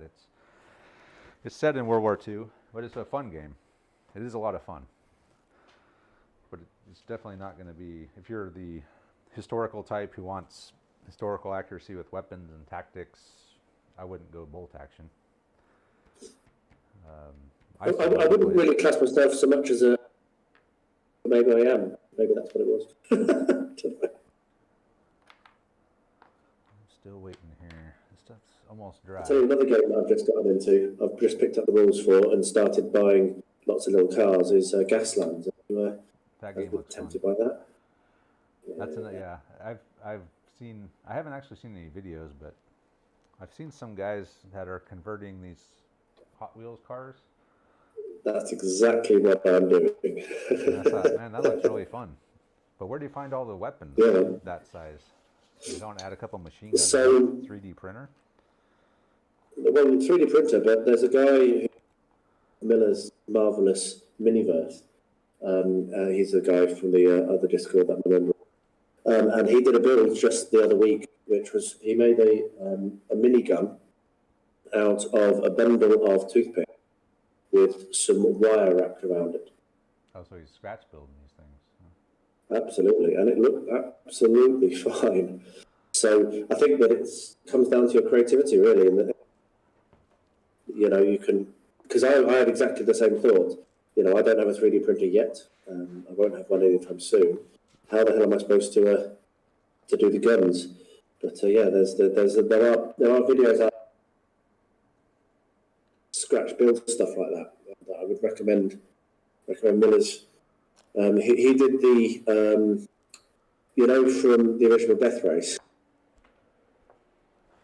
with the Staith, with Jason Statham in it. He did the Warden's War Rig with a minigun on it. It was a brilliant build. So he made the mini toothpicks, which I thought was just incredibly creative. Right.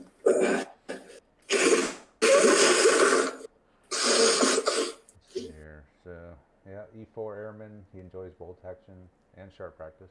Sharp practice seems to be, I don't know if it's our most watched game, but it is definitely the most passionate fan base for sure. They comment the most. They seem to be most excited. It's my favorite game. I love sharp practice more than any game that we play. I love watching sharp practice. So as a viewer, I can tell you I mean, Chain of Command is how I see the channel, but sharp practice seems to have the nicest mechanics and the way that it's much less swingy. Chain of Command, you can almost, I mean, sometimes it does swing back, but Chain of Command, you can almost pick the winner quickly. But with sharp practice, it seems to be quite balanced. I really like the look of it. Yeah, Chain of Command can be, if you get too many double phases, that can really swing a battle. Yeah, sharp practice is just simple. It flows really well. It's really fun, and for me the most important thing is that I can remember most of the rules. Although last night we were having to dig in the rule book a little bit, but that's just because Andre was playing, and he's always trying to come up with some crazy scheme to do something that no one's ever done before. It's like, okay, well, I guess we better open the book. Slot through some gap that no one. Yeah, gap. Or move along the edge. Okay, I'm in column on the edge of the board. I want to snap into the line. Well, you can't, because you're going to have one guy off the board, one of the groups off the board. He's just snap into outer space, I guess. So we had to look that up. I think we wound up, he just moved it a 45 just far enough up to snap into a line. I think we got that sorted out. No, not tell me about that. Again, to people that didn't hear, my shout out to go and check out Travis's channel if you haven't yet, because the batter episode are just pure joy. They're the sort of things that you can watch if you're doing something else, which I do quite a lot of. But then what I find is I've stopped doing the thing and I'm just sat watching because there's a lot of banter. I enjoy them. So Chris has asked for a link for the windmill. So is that going to go onto his normal shop now? Do you, the windmill onto Charlie Foxtrot's shop? He wants the link to the video on how I textured it? No, just to buy one. Oh, to buy it? Yeah, you just go to Charlie Foxtrot. It's in the pan teal range. So if you go into the Charlie Foxtrot website and you look for pan teal, it's a style of building that has the Spanish style. It's in there, but I think it's sold out right now. I was just looking at it. So there, I guess, yeah. But it said sold out. He'll get more though. When I do my build, there will absolutely be a link to the item in his shop. So I always do in the description if I'm doing something. There's always a link. So yeah, and if I see it come back as Chris, because I can message on face pain. So are you thinking of shutting down your group? I'm kind of hoping that more people do that. I'm sorry, I was switching camera. Was I thinking of shutting down what? Are you talking to me? So moving into a Discord out away from Facebook. Or will you keep the Facebook group, do you think?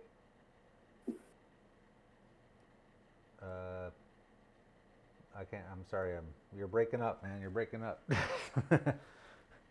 Right, okay, so let me say it again. I was just wondering, because you've got the Discord now, not just the Facebook group. Right. Is the long-term plan to maybe move entirely to Discord, or are you going to stay on Facebook? I'll still do both. The Discord is actually really cool. It's got a lot of stuff that we've had the Discord channel for a while, and we've never used it until now that I got this laptop. But it's really cool because you interact with people, and we've actually had live streams where people, like Andrew, and are part of it. We can communicate with them during the game in real time, and it's pretty fun.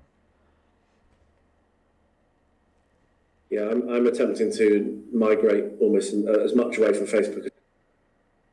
So you'll see me less on Facebook and more in the Discord, I think, going forwards. Yeah, but I managed to get my mum into Discord yesterday. Oh yeah. So your mom's watching right now? I don't think my mum will be watching. I wish she had other things planned. She was at church, I think, while this is running.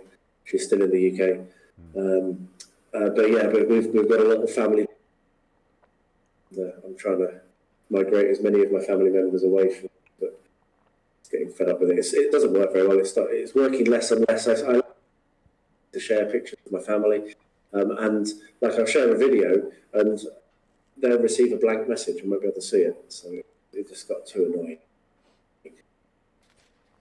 Let me see if these things are dry now. It's like I spent most of this time and I'm drying shit. Okay. And I'm thinking, what am I going to do next? I just got my random. So Chris Peralt has said, I love Travis's sharp practice when he plays Richard Sharp in the game. So there we are. Oh yeah. I think Richard Sharp's only been in one game so far, but yeah, it's really fun. We did have rifles last night in our game, but it wasn't Sharp. It was Thompson. Okay, the stuff's finally dry. I can start dry brushing. Hey. I did not account for all the drying time when I started doing this. I think I've run out of things to do when I went to the line and start to clean them up. These need to be painted and photographed. So the biggest problem I always have with anyone else on the chat got involved in any Oak and Iron or any other sorts of 1/600 scale games? I know there's another one, isn't there? That's a ship-based 1/600 game. I can't remember the name of it. Black Sail, Black Seas. Black Seas, that's it. Yeah, well done. The Warlord games. Yeah. I think that the ships are actually quite good. So you'd be able to do just get the rules and not worry about the ships because at the same scale. Oh, is this going to work? Oh no, this might not work. Oh. The wedding name tag when you're laying out the dining room, and they're really good for clipping miniatures too. So you can just put a clip on, and then you've got a little painting handle for something like this, which you're not going to be able to stick to your other handles, got like your little ones or whatever. This is a top tip, and they are cheap as chips on Amazon. So if you're struggling to paint things like ships in 1/600, get yourself on there, look for wedding name tag holders, and get yourself a bunch. Huh. I use them all the time. Wedding name tag holders, huh? That's interesting. I believe that's what I searched for. They're great. I mean, look, I've got their whole now I don't have to worry about getting my grubby fingers all over it when I prime it. Where's my other? There it is. Oh, dear. 10:15. Are we doing all right? Oh, campaign to see you join, sir. I really do apologize. And goodbye. I really appreciate you dropping in the stream. I'm being really looking at my chat. It's not at my eye line. I have to make an effort to look over the top of my lights. So sorry about that, mate. But thanks for joining. Really appreciate it. So I've got a subject for a video, which I'm going to be probably relatively soon. Having said I wasn't going to film it, I might film. And it's about priming miniatures. So I have a subject for you, and you can be the first person. This is a controversial subject, mate. Okay. Well, I think it is because when you prime, do you use a rattle can? Do you use a hairy stick like I do, or do you use an airbrush? I use a rattle can. For terrain, I'll use a rattle can. I use a rattle can for everything. Yeah, I do it for miniatures. You got to be careful. Okay. I mean, you can't obviously get too close with it. But I do go through a lot of rattle cans, and I always have problems with my airbrush. It's not reliable for me to... Let's not talk about airbrushes. I think me and you... Yeah, I did that video. I haven't even tried. Oh, man. Yeah, so Dom says spray can. Yeah, I haven't had a problem with it. I've had... I've had one time I had a issue with it where it gets that weird kind of texture on it. It looks sort of furry, or it just doesn't look right. That's only happened to me once, and it was with some Tyranids. See, because I've never had that. But the thing that I have had is I'm spraying paint over like everything in the room. You know, you so much waste. So I'm a bit of a weirdy greenie. I don't like wasting anything. So that puts me off. There is a lot of that, that's for sure. But I mean, I pay $5 for a can. Yeah, but the other thing is I find that you don't get crevices doing very deep with a lot of negative space. Because I did used to do a rattle can, so I'm not coming from a position of never doing it. I went off it. I found that I go back to it and I'll be mid-paint and I'll be like, bollocks, I missed that bit. That bit didn't get primed because maybe I wasn't looking close enough. But that's the major thing. I mean, the waste is... yeah, it does waste a lot, and it could be dangerous if you're trying to get every single nook and cranny with it. You have to get pretty close and spray it on, then you lose all the detail. But I found even if there is some of the metal showing through underneath, but when I do the Agrax step, it fills all those in. So magic in a bottle. I will, after I prime, I do sometimes have some metal showing, not a lot. You have to look for it. You can see it if you look closely. But I know that in the end, it'll be filled in with Agrax anyway, so my priming isn't, I guess, 100% coverage with the rattle can, just because I don't want to get that close to it or spray that hard on it. Yeah, it's just interesting. The reason that I'm thinking about making I mean, it's a question I see. I talk about bidding off Facebook. Another reason to bid on Facebook is a question I see like 10 times a day from various people. Yeah. You know, about priming. There's such a common question on all the mini groups and what have you. Oh yeah. And I always be the only person that says I use a hairy stick. Everyone else is using spray cans. I think it's good to put out. I mean, for people like us who do this all the time, we don't really.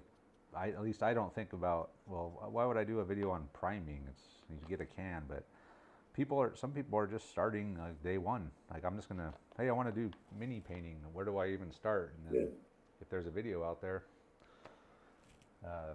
even as mundane as it seems to someone who's been in the hobby for a long time, it is useful for people that are starting out. So I think a priming video would be probably a good idea. And I'll rebalance the force in the world by not using.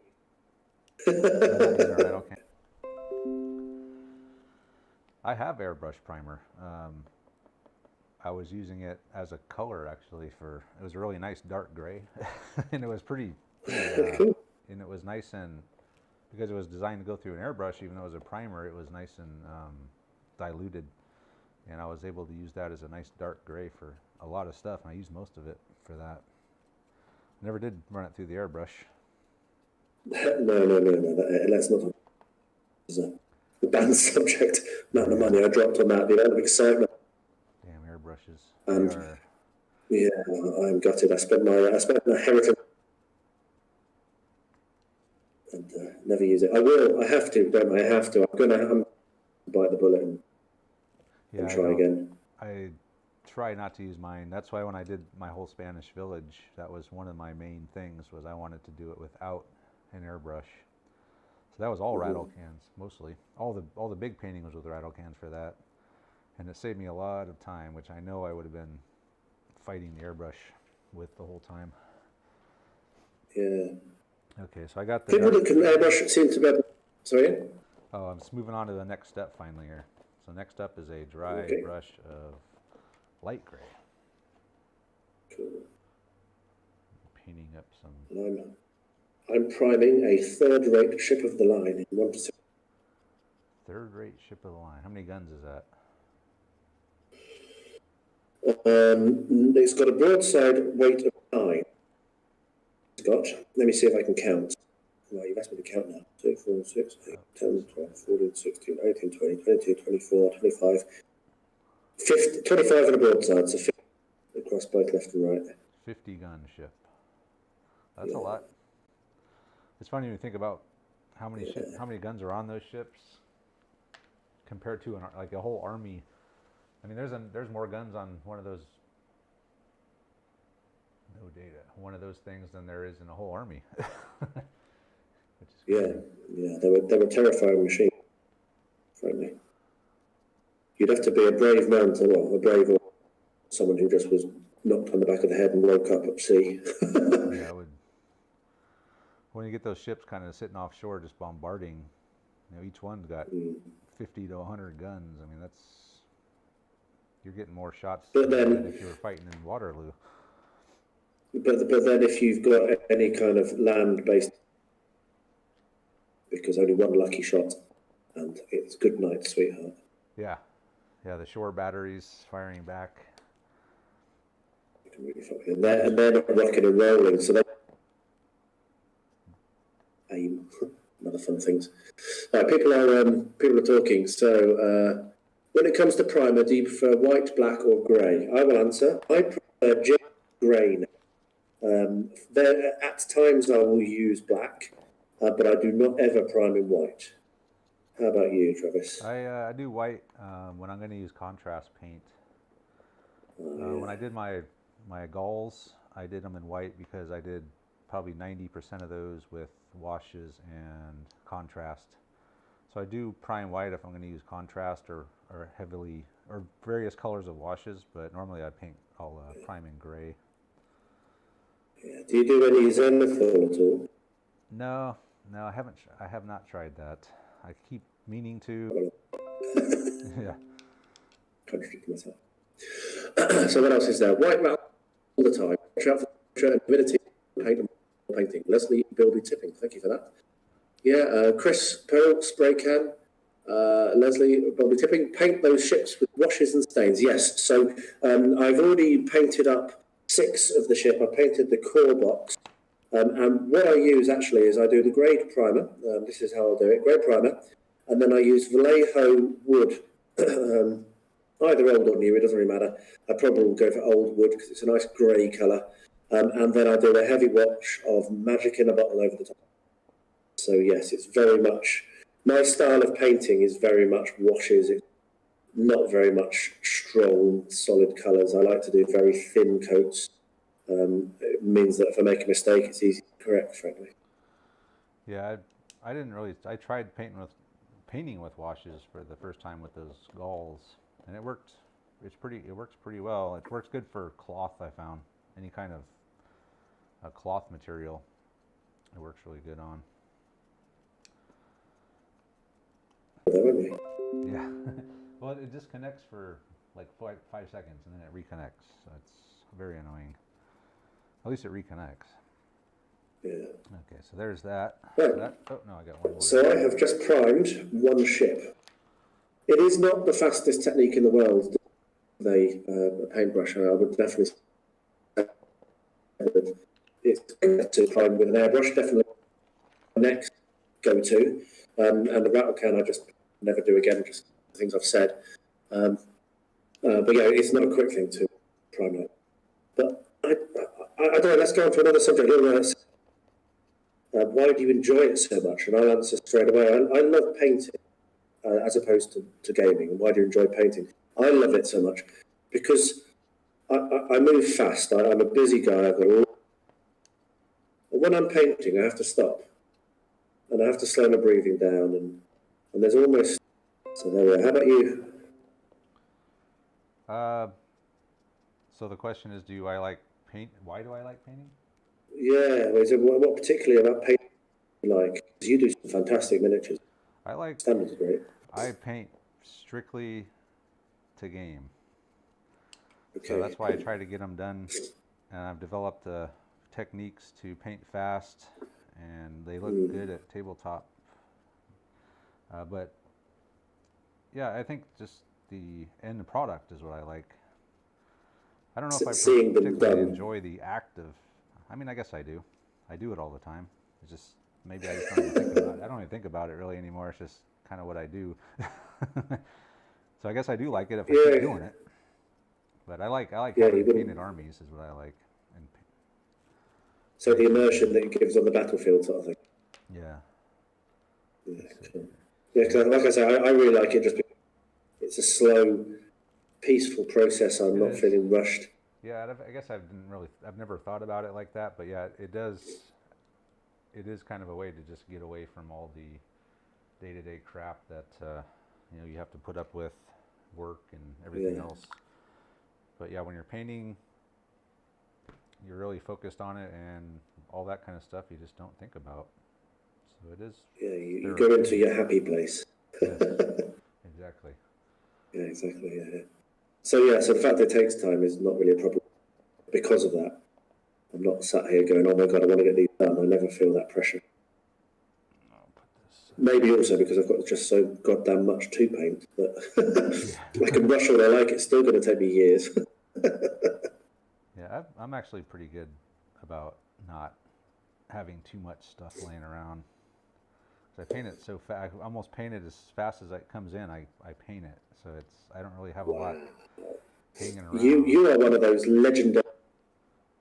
I've never even met one of them before. Yeah, now you have. There we are, incredible. They do exist, they're like unicorns. They do exist. All right, there we go. So that's a layer of neutral gray, a layer of light gray, and then a light layer of pallid witch flesh, just to make it pop a little bit on the edges. Dry brushing is awesome, isn't it? Oh yeah, I do like dry brushing. That's all these are. All these bricks are just dry brush. Super easy. And even I'm if you actually get a little quite bit pleased too to be much painting on, these. it's not like the end of the world, like that. Whoops. Yes. Yeah, so I've got boxes of scale models to make, so the actual F to my scale models. Talking of piles of shame, I've got boxes of SPG miniatures that I've got new in box, never even opened. It is, I mean, Dan, from valuable point to make. Having said that, I'm a bit of a weirdy green with all the stuff I've got that's just not painted. Why buy more? Yeah. Well, maybe that's kind of the idea behind Kickstarter is they know you got a big pile of shame, so it's not the end of the world if it takes 2 years to get to you because you won't even be ready. Well, yeah, I tend to stick with one thing. Alan likes to have several projects going at once. I guess I sort of do that. But normally I'll work on one project and then I'll take a break for a week from that. I don't usually do two simultaneous projects. I guess I could do that. Oh man. A couple of weeks ago I had 7 on the go once. Huh. Yeah, I'll usually just pick one and I'll finish it and then I'll move on. I think I have to do that because I have to remember what I'm doing. If I step aside and paint something else, by the time I come back like an hour later, I'll be like, shit, where was I? How did I do this? I just find that if I've got multiple, then if I get to a point where I lack motivation for that project, then I can pick something else up. By the time I've done with that, I can go back to the first one. Well, I also do small batches. I work like that in my day job as well. All Like right, yeah. If my camera was still set where I'd set it for this challenge, you could see my racks. I've got some crystal that I picked up. And I've got 2 crystals that are full, currently in progress miniatures, and start another project. So that's what I'm like.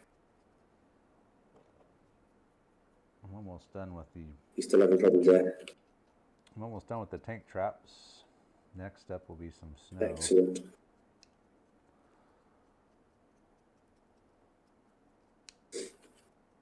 I think I am done with working on the winterized driver step, and my fire's gone out, so it's getting cold, and I can't be asked lying here.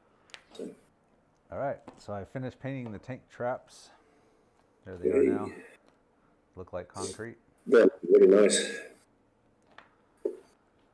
So next up would be some snow stuff.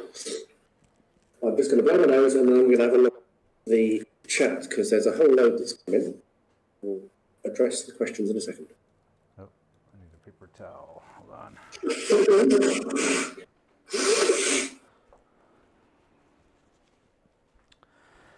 Okay, so we have Wardrobe Plays World War II. Hello there, sir. I'm moving to grey for 15mm because it makes it brighter, dark grey or black for terrain. I need to look at contrast paint for World War II infantry. Spray paint brands from the home DIY store, given up on the model spray cans, they stopped working halfway through. So yeah, that would be something I would say. You get just as good, like in the UK, Halfords primer is what you want. It's a very good quality spray, so that's good. Best part of painting, it feels good. Yes, it really does, doesn't it? It's what you have to do to play with painted armies. Yes, I don't play with unpainted armies at all, which is why I don't play because I never finish a project. So Chris is just dropping out. Chris, what? Thanks. You've got to take your dogs for a walk. That's a good excuse. Thanks for dropping in. Really nice having you on board. And I'll see you in the comments, I'm sure. And the quality of your pictures are much better than Travis. So what Leslie is saying, stream, certainly on my stream. So Leslie, that could be because Travis's pictures are coming to me in southern Bulgaria via, and then being restreamed out over the same satellite via Arabia. So that could just be because we're not actually, we're talking via Discord, and then I'm just sharing my screen on OBS. So that could be why. It's probably nothing to do with Travis's settings. So I've caught up, so back to priming. I must admit, I am really enjoying this. Time to get messy. Do it. Snow time. I better get a What's your couple step more- now? Snow powder. Oh, the powder is not bad. It's the paste. So what is it you use for your snow? Because I've done mine with the homemade I'm using, version. this Vallejo ground texture. Okay. And how the hell am I going to put this on? I guess I need. I'll use this brush. And I'm going to put it on quite thick, I think. Because most of my winter stuff is pretty snowy. So what? So you're doing this for a channel, Russian Winterfront, yeah? Is that what you said? I can't remember. This is Battle of the Bulge. I mean, I could use it for Russia, but Bulge. Oh, cool. my two armies are Americans and Germans. My two winter armies that I have so far.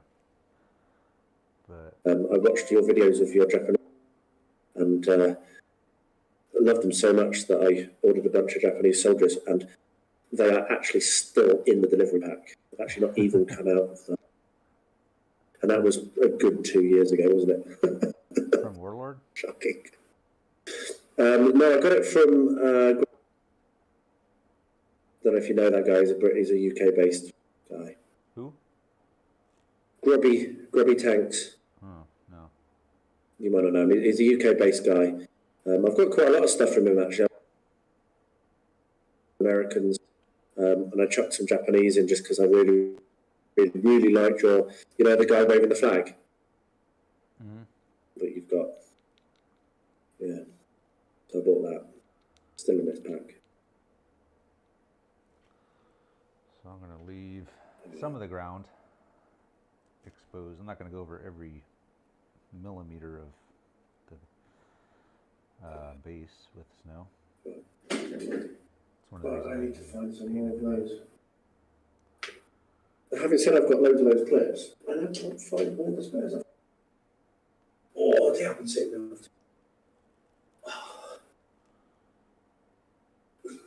There's one, there's two. Yeah, this Vallejo snow is really nice. I think I ordered some. I think that's what I've got coming. Have you tried that? Have I made a mistake? Which one? Woodland Scenics? No, I haven't tried their snow yet. No, I have just Vallejo, and then my powder is from Warlord. Who makes it? I guess Warlord makes it. Yeah. I've just gone for like the power.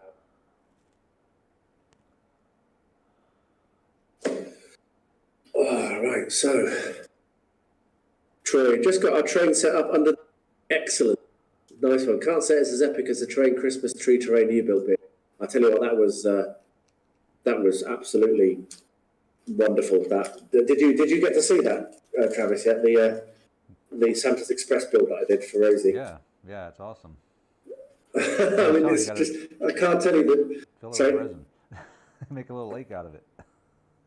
Well, the joy that I get from the fact that goes and says choo choo choo choo and demands 2 or 3 times a day to go and watch it. I mean, what better motivation can you have for making something like that? Oh, I just absolutely love it.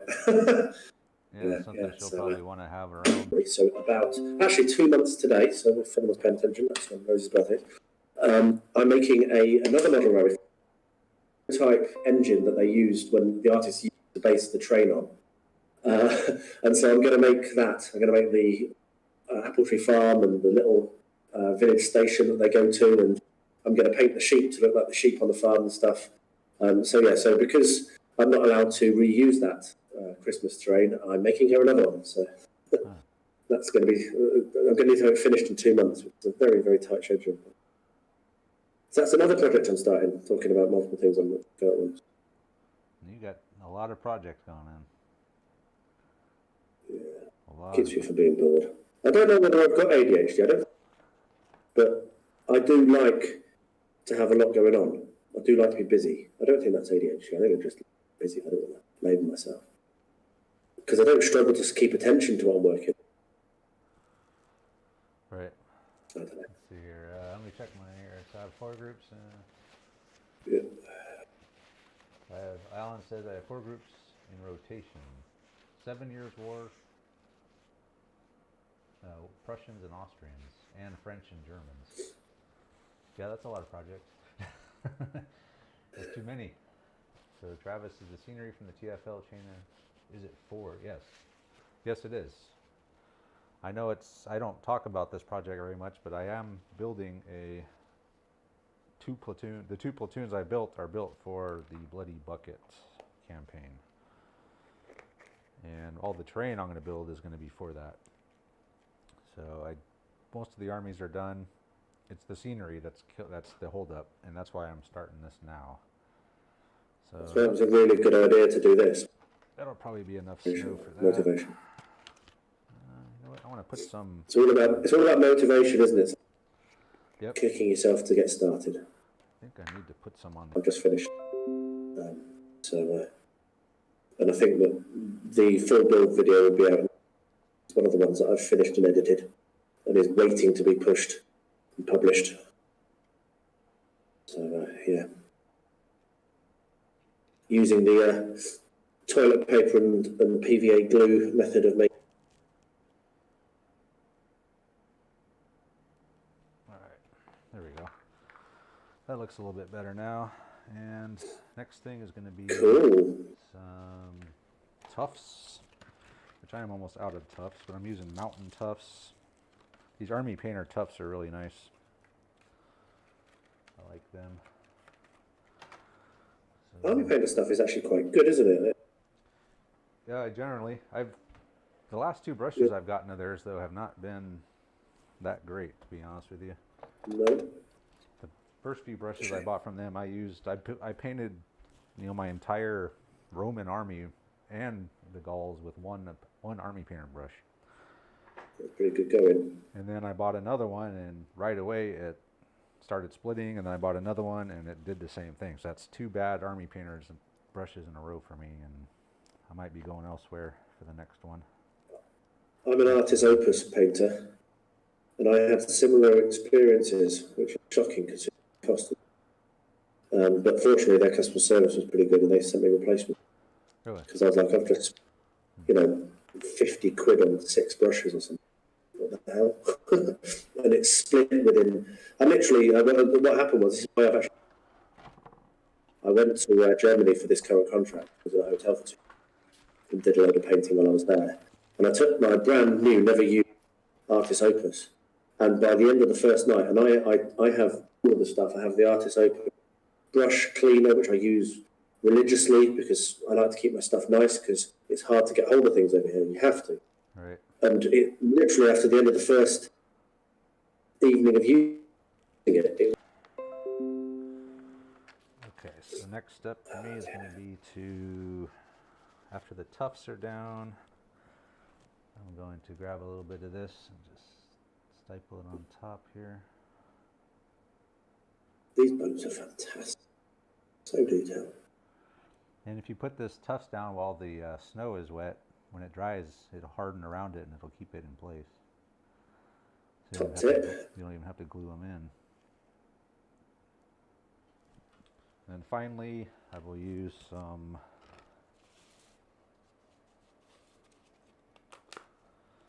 of this powder and just sprinkle it.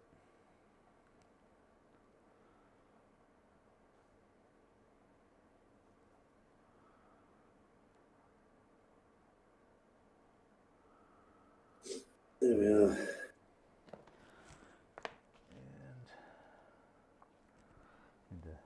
I'm actually working on slightly low lights on, but when I turn them on, you just thing on.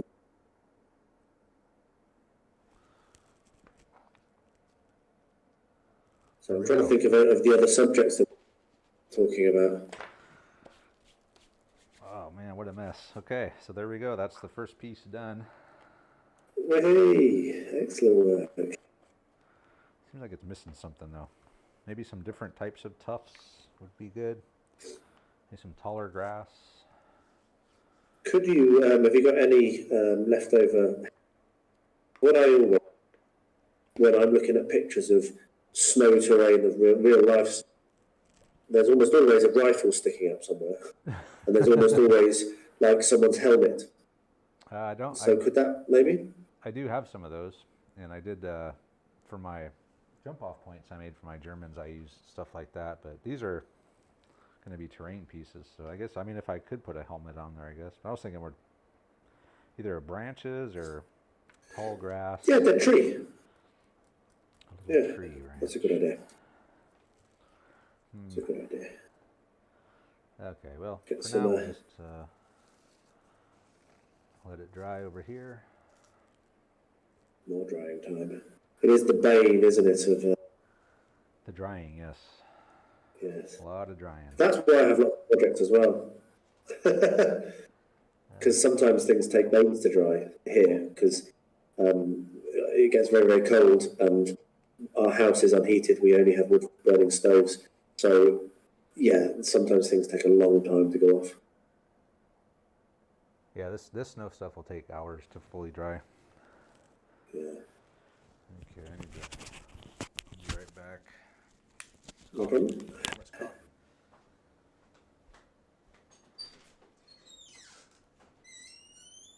So how's everyone in the stream going? So put some more wood on the fire, Leslie. Well, half an hour or so. It's getting on to 10:30 here in southern Bulgaria, and I have work tomorrow. Well, all day I have been sneezing like a trooper and throat like broken glass and all that stuff. So I really do need to get a proper night's sleep, unfortunately. Otherwise, I'd probably carry on much. If I wasn't feeling unwell, I may. So I've got a little electric heater underneath my bench, and so I'll probably turn that on, and it will just give me enough to prevent me from being too cold. But thank you. It's gone out now, so I'd have to faff around lighting it.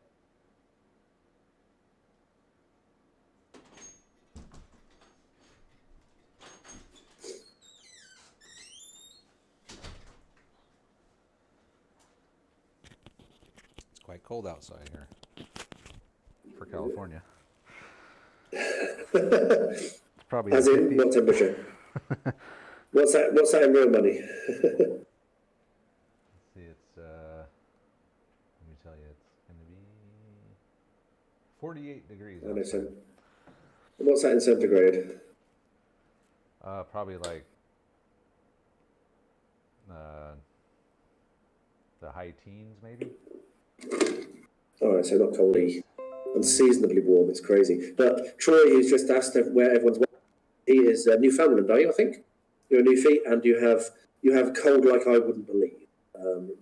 Crazy cold, like an ice rink in your back garden, made just because it's cold, kind of cold. Yeah, it's cold up there. Yeah, the coldest we get to is on the coldest winters. We'll have a day or two, which is cold enough. I can tell. You get snow there? That's -20°C. Yeah, we've had a little bit already this year, but not till January, February time. We'll normally have, on the good years, we'll have 2 or 3 weeks of a really nice snowfall. It doesn't stop you going out, but it's enough to have a lot of fun with. You know, you can toboggan in it, and you can make snowmen. And, that is the best type of snow. Yeah, you don't want snow that's 18. It's like you got to deal with it. It's a constant fight. I used to live in New York, upstate New York, and man, talk about snow. Lake effect snow. Each flake was gigantic, and it just accumulated. Within an hour, you'll have like a foot of snow on the ground. Crazy. And it never goes away. There was about 6 inches of snow up in the north of Bulgaria. So we've got a bit of flooding going on around us. It's rained so much, because where I'm actually at is right in the rainly of the Greek mountains. So I'm 30 kilometres away from the Greek border where I live. And so when it rains up there, we know about it because our river floods. Don't have a dam? Any dams? Loads of dams, but they're old common dams. And so they do actually sometimes breach, kill a lot of people, Really? Yeah. which is horrible. It's not